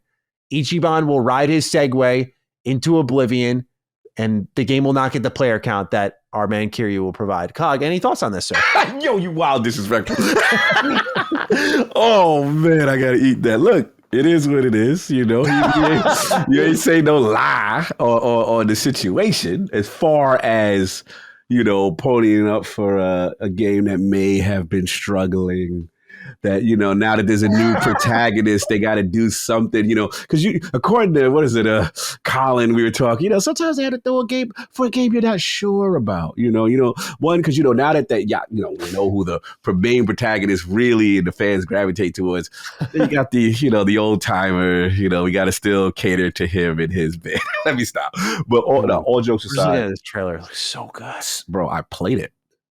Oh, tell me more. I played it. Yeah, I got to play that at PAX West. Most unbiased opinion. No, bro. And you know, remember, I don't come from the beat 'em up traditional Yakuza. I just don't. Like, so when I was playing it, and I think it's playing on PlayStation and stuff, if I remember. But anyway, they had like these different unique styles and for him, and each one had like different properties, and the clearing out moves very stylish. And bro, it's a looker, and he was in his like this suit and secret agent kind of vibe, you know what I'm saying? And I liked it. I was like, all right, cool. So look, one thing about you, man, I gotta get, like, he's the coolest, like he's the smoothest. You know what I'm saying? Like, and of course I got love for, shout out to my man Young Ye is doing the voice. You know, I gotta, you know, America, so I gotta shout out my man. So I'm supporting him. You know what I'm saying? So look, the beauty of this is, one, wow, that Sega relationship's just about cloud, ain't it? But gotta throw my darts at people. No, I think you should. We gotta throw my darts. But look, what I loved about this showcase, and we didn't get a chance to talk about it, but I have to mention it now. Is to see not only the production values and the commitment to Japan, seeing RGG, Atlas, the developers being interviewed in their native language on stage at an Xbox event. That is important. And to see him gush about, hey, we're putting this in Game Pass. Hey, look, by the way, you need to play this, because if you're going to get to Infinite Wealth, we got to know what happened here. And he's really imploring the setup, and to have that and Ishin coming both to Game Pass, huge. Now, each one is the star, you're going to have to pay. You're going to have to pay for the star. Are you suggesting you pay for the premium experience here? I'm getting a little less than here with the man who erased his name. You was killing me. Your boss was hurting me. I was like, damn, those are good. He's like, yo, they paid for my man. I couldn't. That was hard. I couldn't for it. Those are classic Matty bars. But look, we'll see what happens. But I'm just so happy to see this franchise all in all. Just more people knowing about it. And to me, this was probably the biggest of it, because now they took over my holiday now. I'm like, oh, I got Tactica and I'm good. Like, and I'm looking at Mirage. I'm sorry. I thought I had you in the placeholder, but I'm playing Tactica, and I'm playing it like the man who lost his name. Because I liked what I played. Yeah. It's going to be, Sega's going to have a very, very fun next couple of months between Sonic Superstars, which looks great, Like a Dragon, Gaiden, the man who erased his name, and then Persona 5 Tactica. It's going to be a really good time for them. I'm happy. Sega's in the building. A lot of Game Pass representation, but as you said, Cog, it's a cloud deal. An in-depth trailer for Eiyuden Chronicle 100 Heroes is releasing with Game Pass 2024, as we know. Cog, what'd you make of this latest trailer? As we last spoke about Eiyuden Chronicle, I think it was struggling a little bit. What do you think about this latest peek at the game? I thought it looked a little better. I thought I didn't catch the frame rate stuff the first time I did. What you talked about, yes. Yeah. This trailer, I thought, okay, I didn't see the hitching, so I'm like, maybe we got through that part. I'm excited. It still looks like, what you call it, Suikoden energy. hopefully, like I said, all the technical things are now behind them, and they needed the delay. So I thought it looked fine. Did you? I was curious. Did you see anything still that made you go, I'm not sure? I'm just curious how, because I remember you were the first to catch the old trailer and the hitching.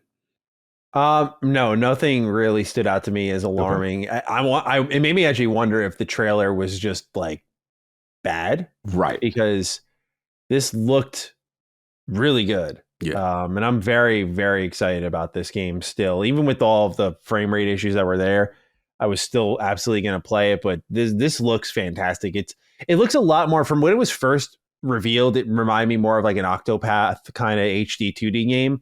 But as we see more, it's much more three-dimensional, yes. A lot more kind of anime, chibi almost art style, which makes it stand out. So I'm definitely a fan of what they're doing here with Eden Chronicle 100 Heroes. And let's just hope that this doesn't launch right on top of Suikoden like I expect it to. Watch it. Yeah, you're right. Everything about that. Hopefully not. All right, let's burst through the rest of this here. Yeah, let's get through. The Elder Scrolls Online launches in Japan with full localization on November 15th. New PlayerUnknown Battlegrounds in Wrangle update is coming in October. My Lovely Empress is an empire management sim heading to Xbox in 2024. Season 2 of Exoprimal begins October 18th. And there is a first look at gameplay for Hotel Barcelona from Suda51 and Swery65, which is arriving next year, which was kind of like the big announcement, if you will. I'm going to keep it real. I didn't think the game looked great at all. So I'm firmly checked out on it, but it seemed like a big announcement based off who was backing it, but didn't feel like that style of game I'd expect from them. And so I'm probably not going to be checking this one out at all, but I thought Elder Scrolls Online, sorry for my arbitrary take here, but I think it getting localized and being brought to Japan is huge. It's huge for the game. Huge. I think it's showing another level of commitment. We saw one of the big announcements, I think it was last year, was Todd showing up and saying like, hey, here's how much dialogue's in the game. We're localizing this. It's going to be out in Japan right away. And so this is Xbox continuing to not just go where we always want them to do with like Game Pass, and hopefully one day we'll get that big JRPG exclusive. It's about, something like this, taking the current roster of talent that you have and bringing our games to Japan. It's crazy to see that this is one of the biggest MMOs on the market and it wasn't available in Japan. Yeah. Think about that. Elder Scrolls is even in Japan, recognizable. And it didn't have the big MMO was not supported there. So this is a big deal here. But Cog, any thoughts on the rest of this list that we just went through? No, you nailed it. And I want to shout out real quick my boy Expat. I was on his podcast called the Arena Podcast, and he actually is based out of Japan. So I did the podcast at like 10 p.m. my time while I was in Japan time. Mm-hmm. And he was telling me, how important this kind of stuff is and how you're seeing the strides and how Japan is all about respect. And you see them doing the localization, doing the work. That is what it's about. And that's how you truly continue to make strides. I'm very impressed. Look, is it perfect? Are there still ways to go, especially on storefronts and stuff like that? That's a whole different thing in retail that it was Expat explained to me. But as far as this presence, this show, I thought it was excellent. I thought your assessment of the Hotel Barcelona was accurate, because this is what happened. This hurt. This was a wound for me because I am such a Swery fan. And Swery is the guy who did like D and the Premonition stuff. He even had like a Connect game for Xbox One that I actually liked. It was weird. It was like a weird little launch game that I liked. He never finished it, but that's another story. And then Suda, Suda's a legend. No More Heroes, like, so basically, I don't know what the human equivalent it would be, but it would be like Todd Howard and someone else famous come together to make a game. And you could tell Xbox was saving this as their, yeah, just one more thing. We about to, and I'm with you, Maddie. It just didn't hit for whatever reason, right? Them two were so excited to talk about it. You could tell they were so happy that. God, yeah. And I'm not saying the game going to be whack. I'm just saying it wasn't the game I expected, and it didn't hit in the way that I think they wanted it to, because I think this was everybody was thinking Final Fantasy remake is coming. It's going to be the cannon shot. Boom.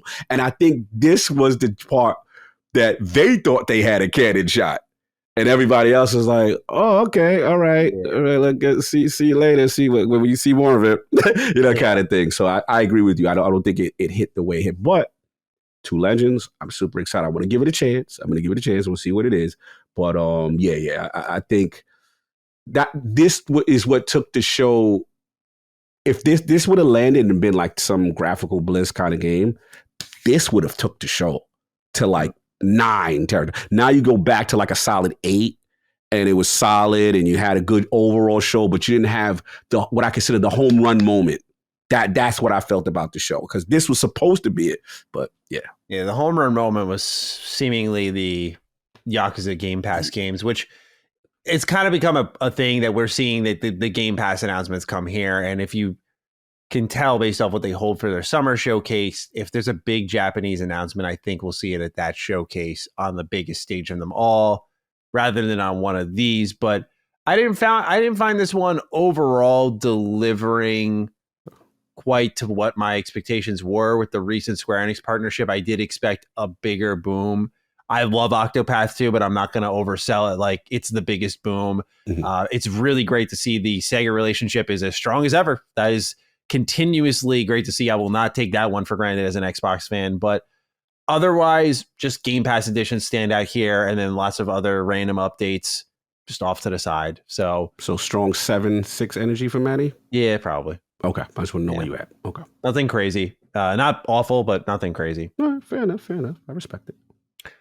Number 2 on the list, Starfield is officially Bethesda's lowest rated game on Steam. Yes, even lower than Fallout 76.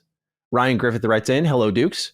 With Starfield now getting review bombed on Steam by people buying it, reviewing it, then refunding it minutes later, Starfield now has a Steam user score lower than Fallout 76. I can't help but wonder, would Deathloop get a Metacritic score of 88, 4 points higher than Starfield, and receive multiple attempts from major outlets like IGN and GameSpot if it released on Xbox before PlayStation?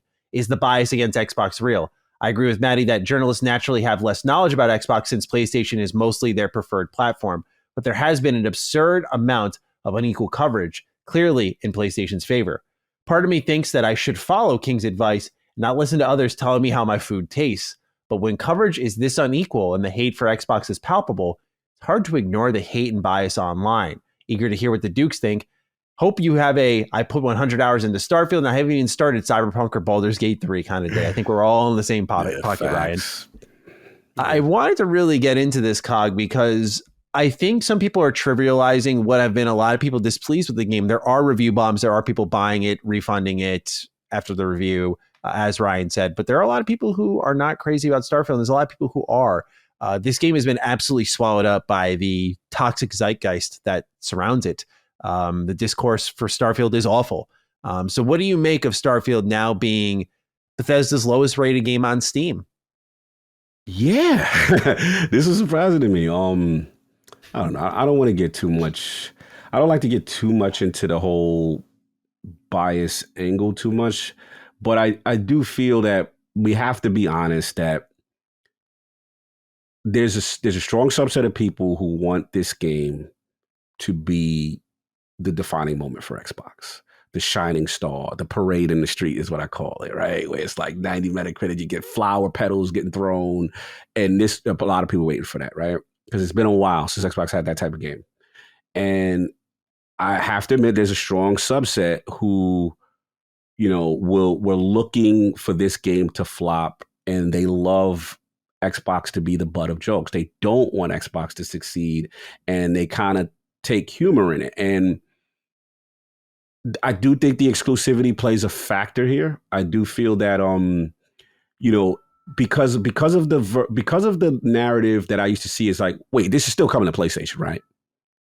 And because they're so used to being the lead platform, and I call it just like almost like the VIP treatment, you're used to getting everything you want. So this was a surprise, like, oh, it's not coming, right? So gamers, the immaturity does kick in sometimes, where it's just like, oh, well, it's not coming now. Get to talk my talk or whatever. And if I see any imperfections in this, it's going to get it. And the sad reality is, because of this situation, especially the fact that we knew at one point it was going to come to PlayStation and then they stopped, right? Because of all the FTC information, all the dirt, we've got all the dirt, right? As far as whose production stopped and now it's going to be exclusive.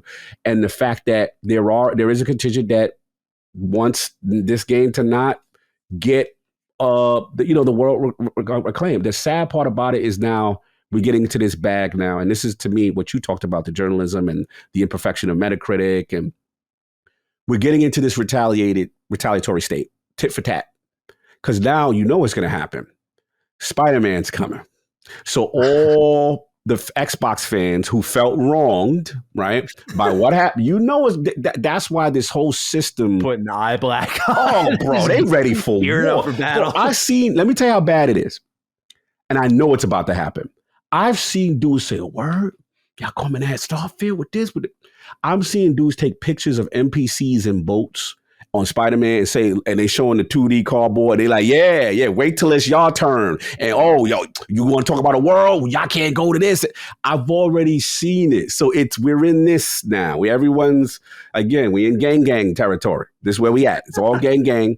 And I get it, but it's just sad because at the end of the day, I'm more mad at the system. That's why I tell people, I agree with King. I can't let nobody tell me how my food tastes. You're just an outlier. I go to the people I trust, that Mr. Matty Plays. I go to the people that I know either like the games I like, or if they don't, I still respect them because they're objective.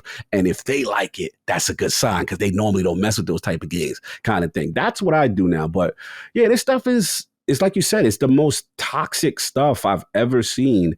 And I don't anticipate it anytime soon. There is a war going on outside. No man's safe from right now. And that's what's happening. And it's unfortunate. Yeah, it's interesting because I think it's very easy to get caught up in this news. I don't mean to call you out, Ryan, but kind of like it seems you are, because one thing that's never being considered is probably the most important factor. Fallout 76 came to Steam with the Wastelanders update. And it was at mixed for a while, and it gradually crawled up to mostly positive, which is pretty impressive for it. It still accomplished something. Fallout 76 was not on Steam at launch. This is not like, it got dogged at launch and crawled its way to the top, and now it's better than Starfield. Look, I know I'm going to keep it honest, Maddie. I know there's a contingent of you all who find 76 great. I'm giving you your honor, your respect. I'm glad you like it. I'm just saying, though, that your game dodged a bullet. That mostly negative stain would have still been on 76, maybe moved up to a mixed by this point if it was in the launch territory for 76. You cannot tell me with what is one of the most historically bad video game launches that this game would not be sitting far and below anything BGS had produced. Now, I will say this. The fact that Starfield and 76 are in the same company at all does speak to the controversial nature of the game, as we've covered. I think it also does speak to the fact that some people, as I've kind of gone over, are not jiving with the game's creative decisions fully. And there are people who you can filter Steam by hours played for reviews. A lot of people have put their time in and said no, I'm not clicking with this. Doesn't feel like I'm really earning a lot from spending my time here. And so what I want for the Xbox fans out there is to just let's, if I could say, lead by example and take the honest criticism in stride that Starfield is the turning point you were looking for, even if it's not the 90 Metacritic. If you were looking for a massive switch in momentum for Xbox, a big game to build around, one that's doing extremely well, and is very good, by the way, you have that in Starfield. If you were looking for the 90 darling, not a flaw on screen, you're not getting that in Starfield. And you got to be able to take in stride that Starfield, while it's a amazing game in a lot of ways and very impressive, it is a flawed experience that makes a lot of compromises to reach what it's trying to do. And a lot of people even, look, I'm sure I'm not stupid. I've been doing this for a long time. I'm sure a lot of people had me chalked up with my Starfield, really like, all right, yeah, he's probably going to love it.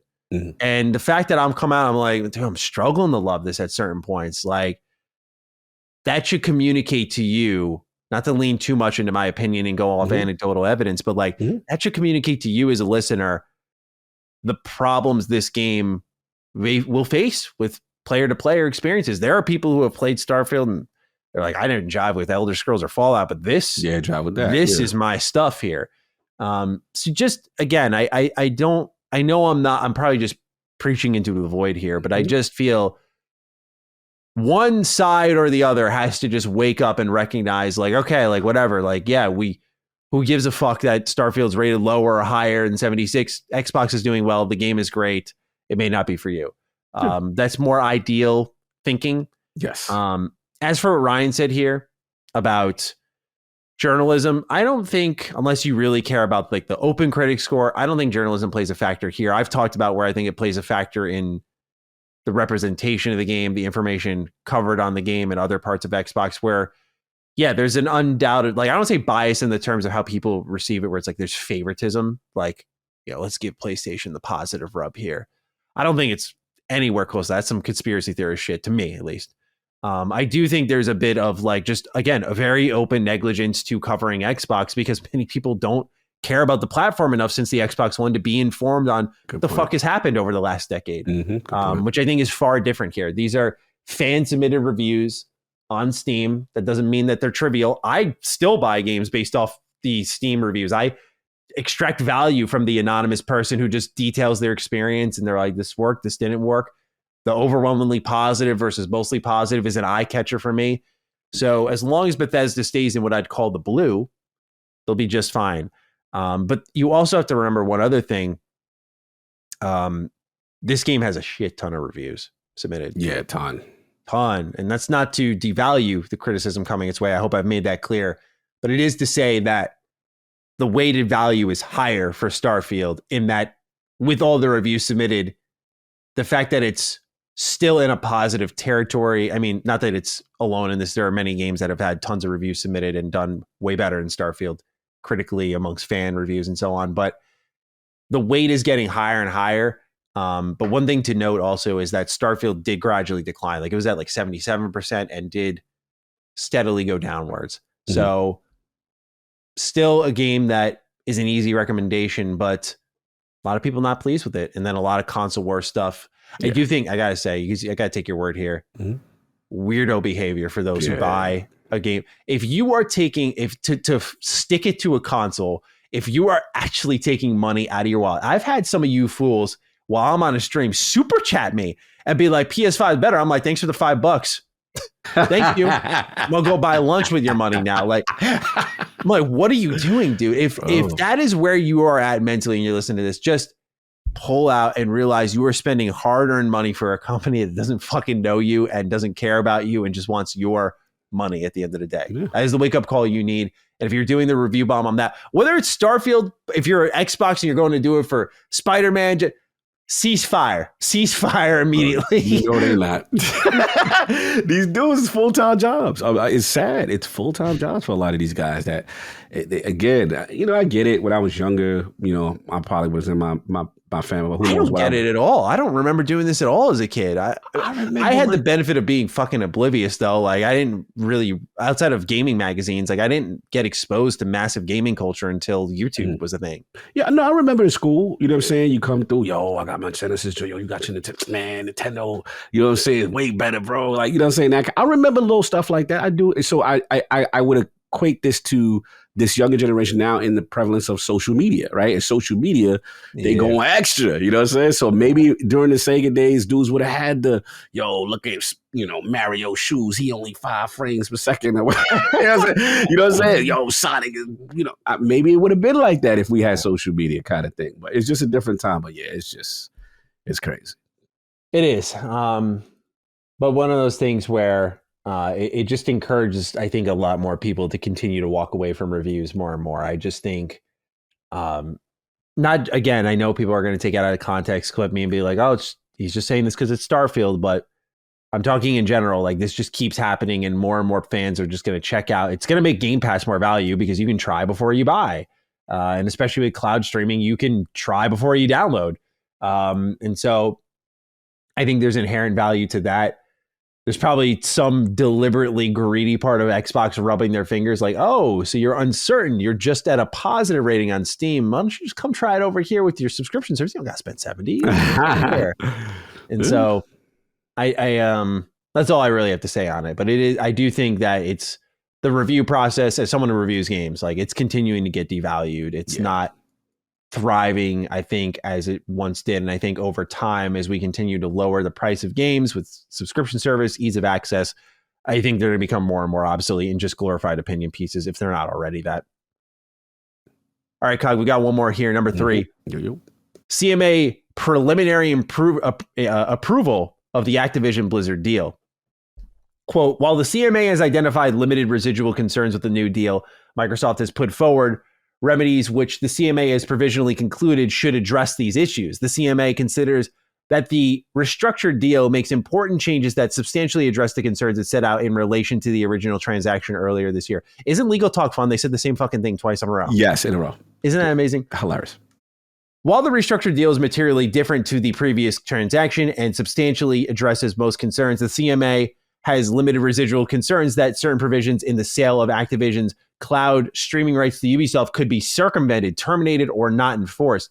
To address these concerns, Microsoft has offered remedies to ensure that the terms of sale of Activision's rights to Ubisoft are enforceable by the CMA. The CMA has provisionally concluded that this additional protection should resolve those residual concerns. The CMA has now opened a consultation until October 6th on Microsoft's proposed remedies. So, not done yet, Cog. Going down to the wire here. So, we thought it may be this week that we get the conclusion to this arc. But this looks like, at least heading into October, this is the month. So how are we feeling now that CMA has, under certain conditions, approved the acquisition of Activision Blizzard? Yeah, last week I was nervous. This week I'm like, all right, I'm settling down. I think that it is definitely going to happen now. I'm hearing that October 6th, that week, that kind of energy is what I'm hearing. This is big. This is big. I think for them, from the CMA standpoint, it's more from a standpoint of, okay, we need to know that Ubisoft, we can enforce on them as the third party. In their defense, they feel Microsoft is too powerful in the cloud space and it needs to be given to a neutral party. There's a part of me, again, at Lord Acquisition, there's a part of me that understands that. I understand that from their country, like, yo, who's to say you're not the dominant player in this space? And I remember COG was the one that always said cloud is where they may get tripped up in this whole thing. And the CMA is where they did it. So I am fair, I understand the idea of monopolization and you being in a nascent market and having all this control. How they forget, though, isn't it? You know how it is. Exactly. People act like I've never come at Microsoft or anything. And I do understand the mindset.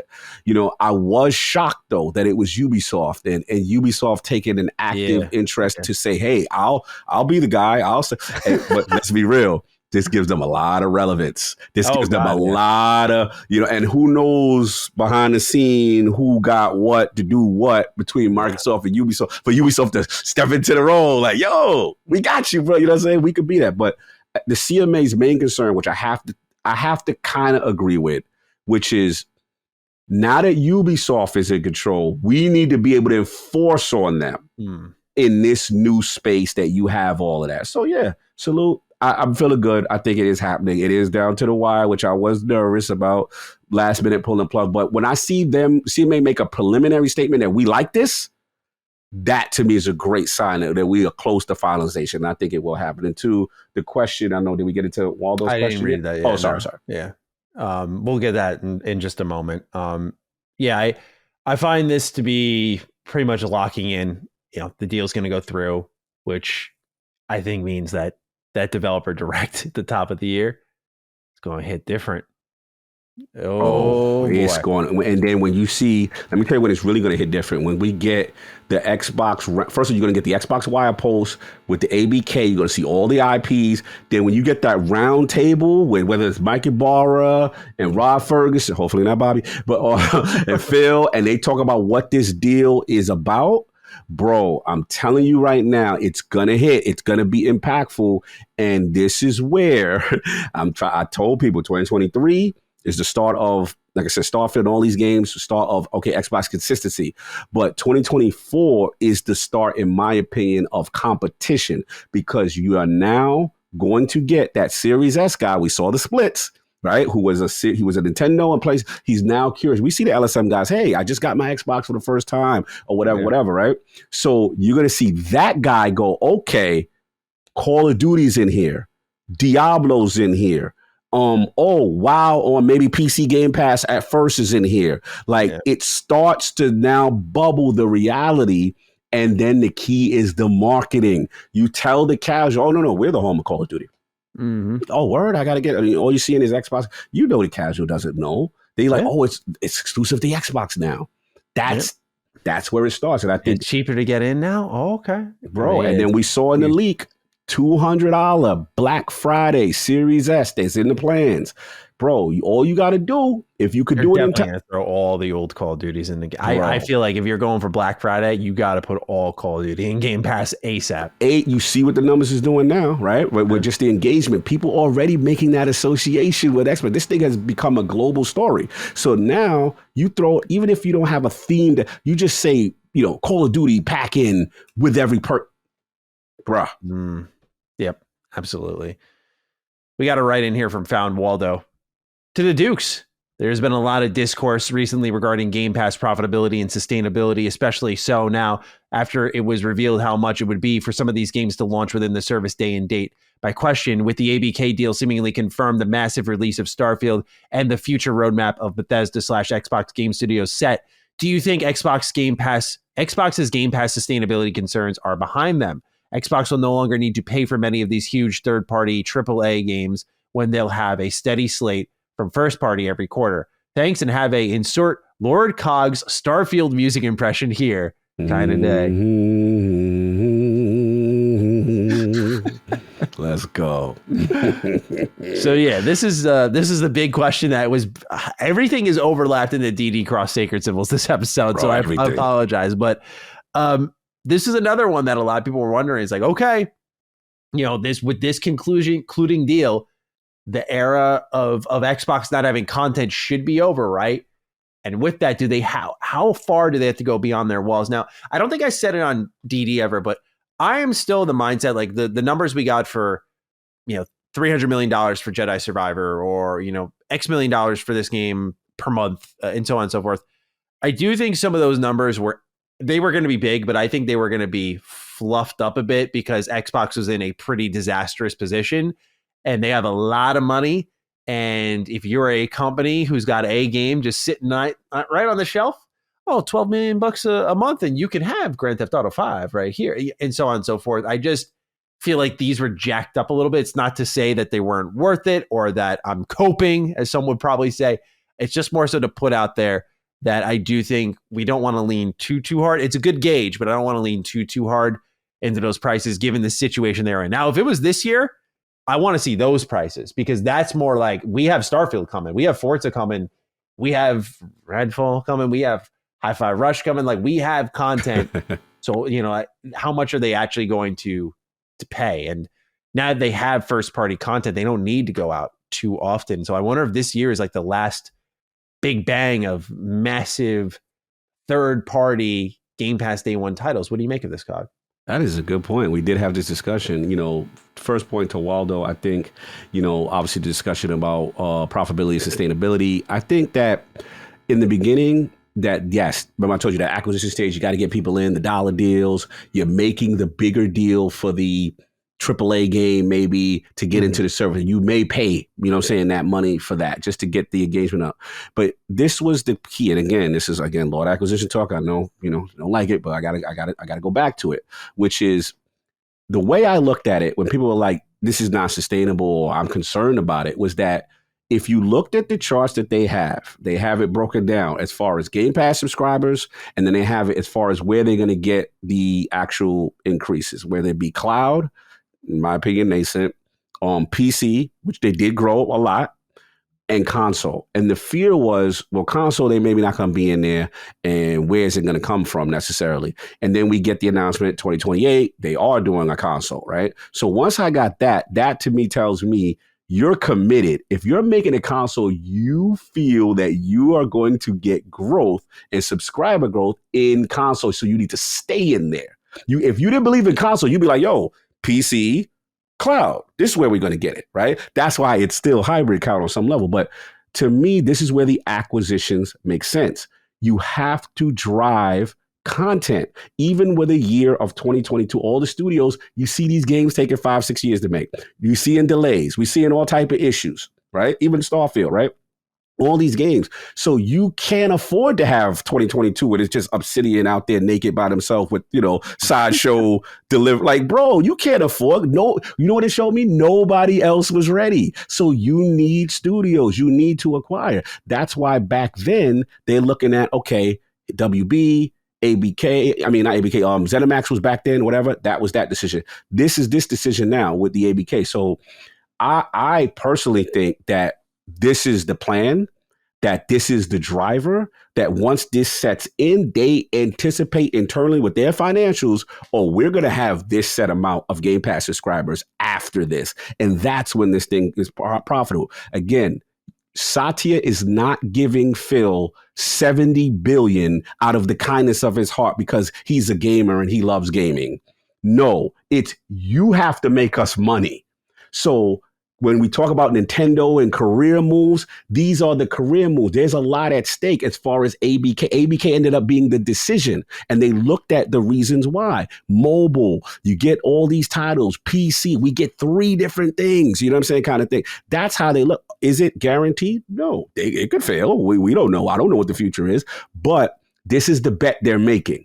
And that when we have these, people are subscribing to this service, and then in conjunction with the Xbox Game Studio stuff. So I think it's sound. We'll see how they implement it. Obviously, they can't fumble the bag, otherwise people will be fired. And that's just where it is. But I think the future, as far as this question, as far as do they need to play the AAA? I do think we'll see a slowing down of that. I don't think you're going to be seeing necessarily the Grand Theft Autos because when you acquire, those are now your AAA and your first party, right? So now you just take a chance. Okay, this little indie joint, y'all ain't too confident now, right? That look good. We like that. Let's get that Sea of Stars. Y'all not confident about Lies of P? That look good to us. All right, let me give you reasonable bags. Because the real AAA reasonable bags. We ain't gonna go crazy with you. We're gonna give you that nice reasonable joint. Because now, by the way, Hellblade 2 is ready, and here you see that Fable, and here comes the new in Diablo. You see what I'm saying? You've already got the heavy hitters in your mainline first party. So that's what I see. So I think I'm gonna be honest with you. If they do this correct, there's a lot of ifs. If they do this correct, my prediction, I keep calling it the avalanche. The avalanche is going to happen. And I said this on the crossover episode, where it's going to be that quarterly cadence of, oh my God, it's this, it's that, it's this, it's that. You're going to have to stay in. It ain't going to be, I'm just coming in for one. Oh, damn, they got this and that. And then the casual, we already talked about him, right? So that's when I think this thing is bubbling. And we've seen that the thing they want internally. So we'll see. They have to execute it though. They have to market correctly. If they I have were to. Sorry, go ahead. No, please interrupt. If I were to wager just a guess, I think the idea is the pillar for each and every quarter is one of their first party games, and I think on paper, the idea is to have a day one Game Pass game of some sort of major consequence per month. Yes. By that I mean like, it can be a flashy indie. It can be a AA game. It could be a AAA game sometimes around. But I think that's the goal, is to continue to have third party build around rather than you're subscribing for Lies of P. It's like they're going to look at the numbers they get from there. No doubt they have the numbers of when they did Back for Blood, when they did Dark Alliance, when they did Outriders, when they did all of these games, Wo Long, when they're going to look at all these third party numbers. And they're going to look at how many subs they gained when these games entered Game Pass. Then they're going to look at Hi-Fi Rush. They're going to look at Starfield. They're going to look at Redfall. They're going to look at Forza. And they're going to be like, when we put our resources in a place, what gives us more subscribers? And I have no problem putting a bet on the idea that right now their first party is giving them way more return growth on subscribers. So that's why I think they're going to just use these third party, like your Kinutsukami, Blade of the Goddess, from Capcom. You might not get Resident Evil 4 Remake, but like you get this, and that's a nice support piece for what they're trying to build. So I think that's what's going to happen. And I'm fine with that because I'm ready for an Xbox ecosystem flush with first party games and third party kind of not being the superstar. That was 2022. We got to know what it was like when third party was the superstar. And it felt hollow. It felt empty. It felt like, why am I using this box at all beyond a service? Do I need this box? Some people are writing in during that year. I sold my box. Yes, you're right. So, again, I think it just goes down to what's going to drive them the most subscribers. I do think Game Pass is sustainable. It was a big conversation with Colin. Colin is very much worried about the sustainability of the service. And we obviously have been in different camps since day one. I mean, I have a video going back to 2017 when Game Pass was first announced. And the title is literally, before I was any type of Xbox creator, Game Pass will change the industry. And here we are now. So like, they're in it for the long haul. And I think when you're working with what you have, not what you have to pay for, you can control your own fate. You can control your own funds. And especially when you're supporting teams like Double Fine, who are, they're making bigger projects, but they're not making projects that are going to cost you as much as Starfield. So it's kind of in their best interest to do a Pentiment every now and then. It's not, a major tentpole, if you will, but it's something that's going to offset some costs maybe at certain times to do a smaller game. So that's where I'm like, I feel from the outside looking in, it's just a pundit. I feel like we're winning. I'm just like, this feels like a good recipe for all of us. Yeah, I agree. I think, again, this is no fanboy stuff. I've always felt the variety approach with diverse genres is the correct approach, especially for a subscription service. You have to appeal to different levels of gamers. It can't be all hashtag just ones, even though I'm the hashtag just one guy and I want them to have one for Xbox as a new IP. But I think it's the correct approach. And I think, like you said, when it comes down to sustainability and all stuff, I'm a consumer first. I have to look at what is giving me the best value and what is the ecosystem that suits my needs. Their ecosystem suits my need because I play a wide variety of different type of games. That's just how I am. I play the turn-based, I play the JRPG, I play fighters, I play the different style of games. There's only a few genres I maybe not play, but as far as, for the most part, that's where it suits. So the key for them is just going to be the consistent delivery of content. And then the only thing I would concern myself with is, and I've already stated this numerous times, the price gonna go up. Yeah. That's a fact. Like we're in the honeymoon, and now I told once Starfield happened, I predicted that $1 over, and Phil has come out and said, yeah, we can't stay at this price forever. He just said recently or something that it will go up. That is what's gonna happen, and to me, wait till I think the next one is Call of Duty. Yes. Wait until Call of Duty, and that'll be the next. Right. The legitimate concern that I see from the, not even sustainability, that I would say is, I am concerned for the indie who can't get in Game Pass. And then, exactly. No, I mean, I'm not saying, I'm pulling from a homie. But, what happens to that team, right? Because if Game Pass continues growing and get all these subscribers and all this stuff, right, I feel they're not going to be giving out as many bags as they used to when they first, you know what I'm saying? So that guy, all right, that studio may have to, this is where maybe Nintendo comes in. This is where, PlayStation comes in, because it may be harder to penetrate that ecosystem at that part when they have now ABK and they have this plethora of lineup, and they're going to be a little bit more selective with the bags, right? That I think is a legitimate concern. But as far as sustainability, these are corporations. They got the highest level of financial analysts and forecasting beyond our pay grades, and they have figured that part out. They're Microsoft. I'm not worrying about that. I'm never going to be on that. And the way I look at it, and if they did, I got that's their business. That has nothing to do with me. I have to look at how I'm benefit as the gamer and where I see this thing going. And that's where I'm at. I do wish there were hard numbers out there. I truly do. Yes. But at the same time, to me, when I knew it must have felt sustainable for them, is when they committed to day one for first party. And they did that during the Xbox One gen. And I know at first people shrugged their shoulders like, okay, you're committing to nothing. But the reality is there were tons of games that were eventually going to come out day one. They were committing to, like, as games get more expensive, we are going to bring these to you as part of the subscription service day one. And they saw something early on. So to me, I feel like they've always been operating. They have to have been operating in somewhat of a profitable state. And I look at that more broadly. A lot of people always look at it siloed off.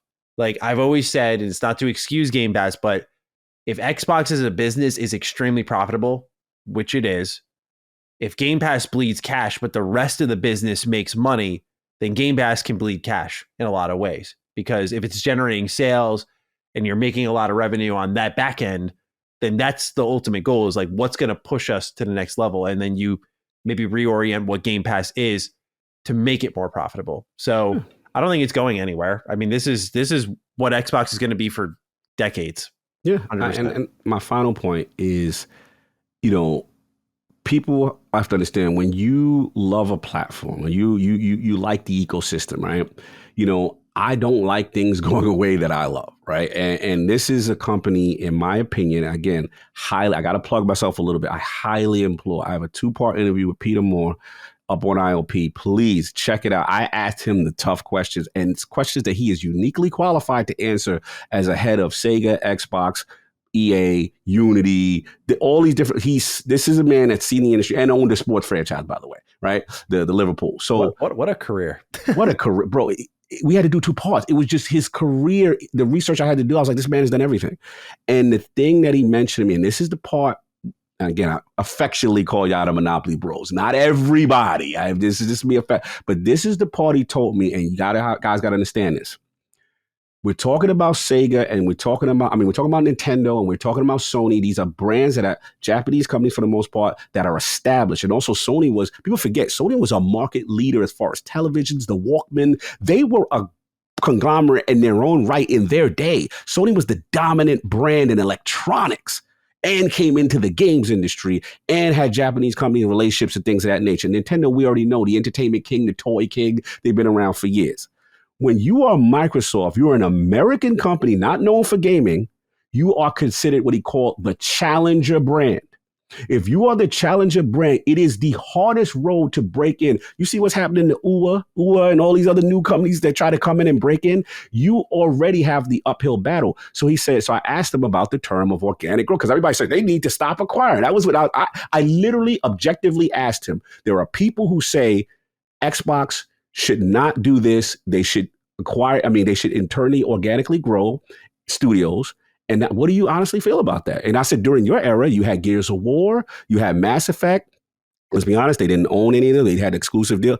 He said, look, when you're starting off, organic growth. He's like, that sounds nice. He said, we started turn 10. Right? But there's only so much you could do that as the challenger brand. He said, you have to sign, you have to acquire, you have to do everything you can to make your platform attractive to people who don't know you. And you have to somewhat be a disruptor to these relationships that these guys have had for years. So there's going to be money thrown around. He kept it a buck. He was like, he said, you won't exist if you don't acquire. He literally said that. So again, I'm going to go with a person who's been in these positions, who's grown these brands. Literal head of Xbox. Which generation people consider is the greatest generation of Xbox? 360. Let's keep it a buck. No disrespect, Phil, love you, but until you get the games and where we at, then we'll see how your tenure is. But people know Peter Moore, that dude. So that's what I try to tell people. Again, we got to stop. All that is nice when you're the established Japanese company that has all these relationships with all these things. Yeah, you could do all this stuff organic. You can't do this when you're the new company on the block and you're American and nobody knows you and you're not known for that. So that's why people got to miss me with all they got to do is organic growth. I highly implore people, I challenge people, listen to that, especially part 2. What I did is I talked about the industry now and how it is in relationship. And he said it's a teacher moment for people to understand this stuff. It's real stuff. Yeah, I remember I did listen to part 1. I got to check out part 2, though. It sounds like a must listen, much like Defining Duke. Please check out ILP. It's always a good show. Cog, we just have our Game Pass pick of the week. Again, we're going to leapfrog the ending questions because the show's getting a little long here. Sir, you have the pick. Yeah, this one, I've always had my eye on this game. Every time I saw it, I always bust out laughing. Yeah. And it's Party Animals. All right, so let's get to it. I'm gonna get out the bad right out the way. This control, though, the control, you sometimes you got to fight with it when I don't feel you should. It doesn't have the precision of a Fall Guys. Feels a little bit more tighter. You know what I'm saying? Like, so this is what I consider Fall Guys with violence. Oh man, okay, bro. Like the thing you do. I highly applaud you. Do guys do the tutorial so you can understand the mechanics. Again, the control is not as precise as I would like, and I do not like the camera. Sometimes the camera, even though you right analog to spin, sometimes the perspective of the action, because it's kind of like isometrical a little bit, the way the view is, but sometimes you lose track of where I'm facing, that kind of stuff. Right. You can pick up items, you can grab, you can throw, but the real is these little animals throw them hands. And they got the punch, they got the headbutt, they got the kick. You could do running starts. It's like a little mini wrestling game with foolishness. So the end of the tutorial has you fight another little cute. These things are adorable. You do a little crocodile animal, and he in the ring, and you got to beat him up, and then you got to press him and throw him out the ring to finish the tutorial. Oh my God. Yo, I'm going to tell you right now, first of all, they all move like they drunk. So they got this drunk little, and you're going to love it. It's hilarious. They cute and they moving around like they drunk. Then they got the best rock'em sock'em. You can lay people out. And then their eyes got the X in there. Yo, this game is hilarious. I'm talking about I am playing and audibly laughing out loud at me getting my head punched off. You could pick up bats and all type of things. Now they got like a Last Stand kind of way more violent than I was expecting. Bro, this game is the most violent, hilarious, adorable animal beating game I've ever seen. Then so the Last Stand, so it'd be 8 of y'all, right? So y'all getting it all. So you gotta watch your back because dudes is shiesty. Right? So you get it. So then I was like, all right, cool. So your whole goal is you gotta knock them out. Then when they knocked out, you gotta pick their bodies off. You gotta try to toss them into the out arena, right? Now, if you get tossed into the out arena, there's gas out there. And then this is just one mode. It's like the knockout team, whatever, Last Stand mode.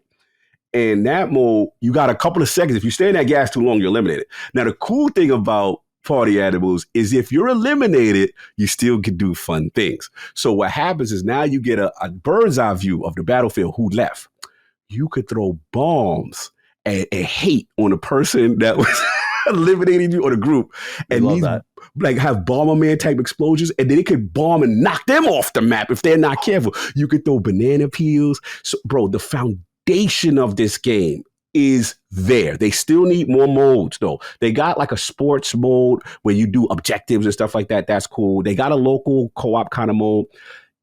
Bro, they got it. They just got to tighten up the control, give more features, more, being able to configure the options. I want the round length to be shorter sometimes. but the base is there.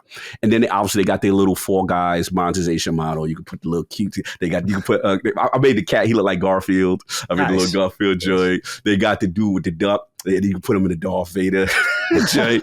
They got, bro, the potential is there. And what I like is when you really get a good rock'em sock'em or somebody, it goes into this slow motion freeze. And then, I remember that from the trailers. I do remember that. And then it'd be times where everybody's knocked out like a wrestling match, and then you got to see who gets up and then throw. But I think you do have a limited amount of times you get knocked out, and then you're out kind of thing. But I'm going to tell you right now, it is the most hilarious, senseless violence game I've played in some time that I haven't had a good laugh like that in a long time. This is going to be a killer with friends. Please give this studio some funding. Please help them with their modes and stuff. Get the patch out. I think they got one. I really do. It's different from Fall Guys because the kick, the volley, the headbutts, and the running wrestling type moves, you can drag and do stuff too. You can pound people. It is. It's hilarious, bro. It's because they're adorable getting beat up like this. It is just the funniest thing I've ever seen. So I would say give it a try. Play it with some friends. Do the tutorial first. Get a feel of the game. Then after that, do the quick match, and then play some online with friends. Me and the Lords, we're gonna do a stream. I said, y'all guys, the Lords, we got to do a stream with this. The community's gonna love it. So we probably gonna do either this Saturday or next Saturday. So Party Animals definitely work. Mindless fun. Have some fun with it. There you go. There's your Game Pass pick of the week, Party Animals. I definitely am going to queue that one up because that sounds like a lot of fun. I had my eye on it. Like it looked like a sneaky one that was going to be a lot of fun. Just based on the trailers we saw, it reminded me of High on Life, where it was like, oh, this is no doubt going to be a good time. Yeah. Bare bones now, but with a ton of potential. Awesome. Well, with that, ladies and gentlemen, that'll wrap up episode 143 of Defining Duke, an Xbox podcast. Cog, as always, it's been a great one. We've been getting some long shows in as of late. It's very strange, very uncharacteristic for us. We're usually like very much solidified in the 3, maybe 3.5 hour. We've pushed past that twice now. Yeah, I think it's just crazy time. It's just so much news. It's getting to the point like before we go live, there's like, bro, we had the Jim Ryan. We had like, it was like, bro, we had had so much before we started. Yeah, it's just a crazy time in this ecosystem, and yeah, it's just what it is. We'll see what happens, but I guess it's good in a way too. Stuff to talk about. So with that, Cog, we have the hashtag. What do we want to do for our lovely little Dukes out there? Damn, we had so much. I lost track. We had so much to talk about. We had the DD, we have the CMA, we have 76 being rated lower than, or Starfield being rated lower than 76 on Steam. We have Tokyo Game Show. Could be like DD, TGS. Yeah, we could do TGS. We could do that. Or what else? What do you think of something else? That sounds good to me. Yeah, that sounds good to me. I'm fine. Okay. Based it off the Tokyo Game Show. So, ladies and gentlemen, if you got this deep, thank you so much for tuning in first and foremost. But please go ahead and tag us on Twitter. I am at G27status. Cog is at Lord Cognito. Use the hashtag DDTGS. Fire away with your thoughts on the show and what you're feeling about this episode. We're looking forward to hearing from you. If you don't use social media, that's fine. Please use the comment section down below and let us know you got to the absolute tail end of this episode.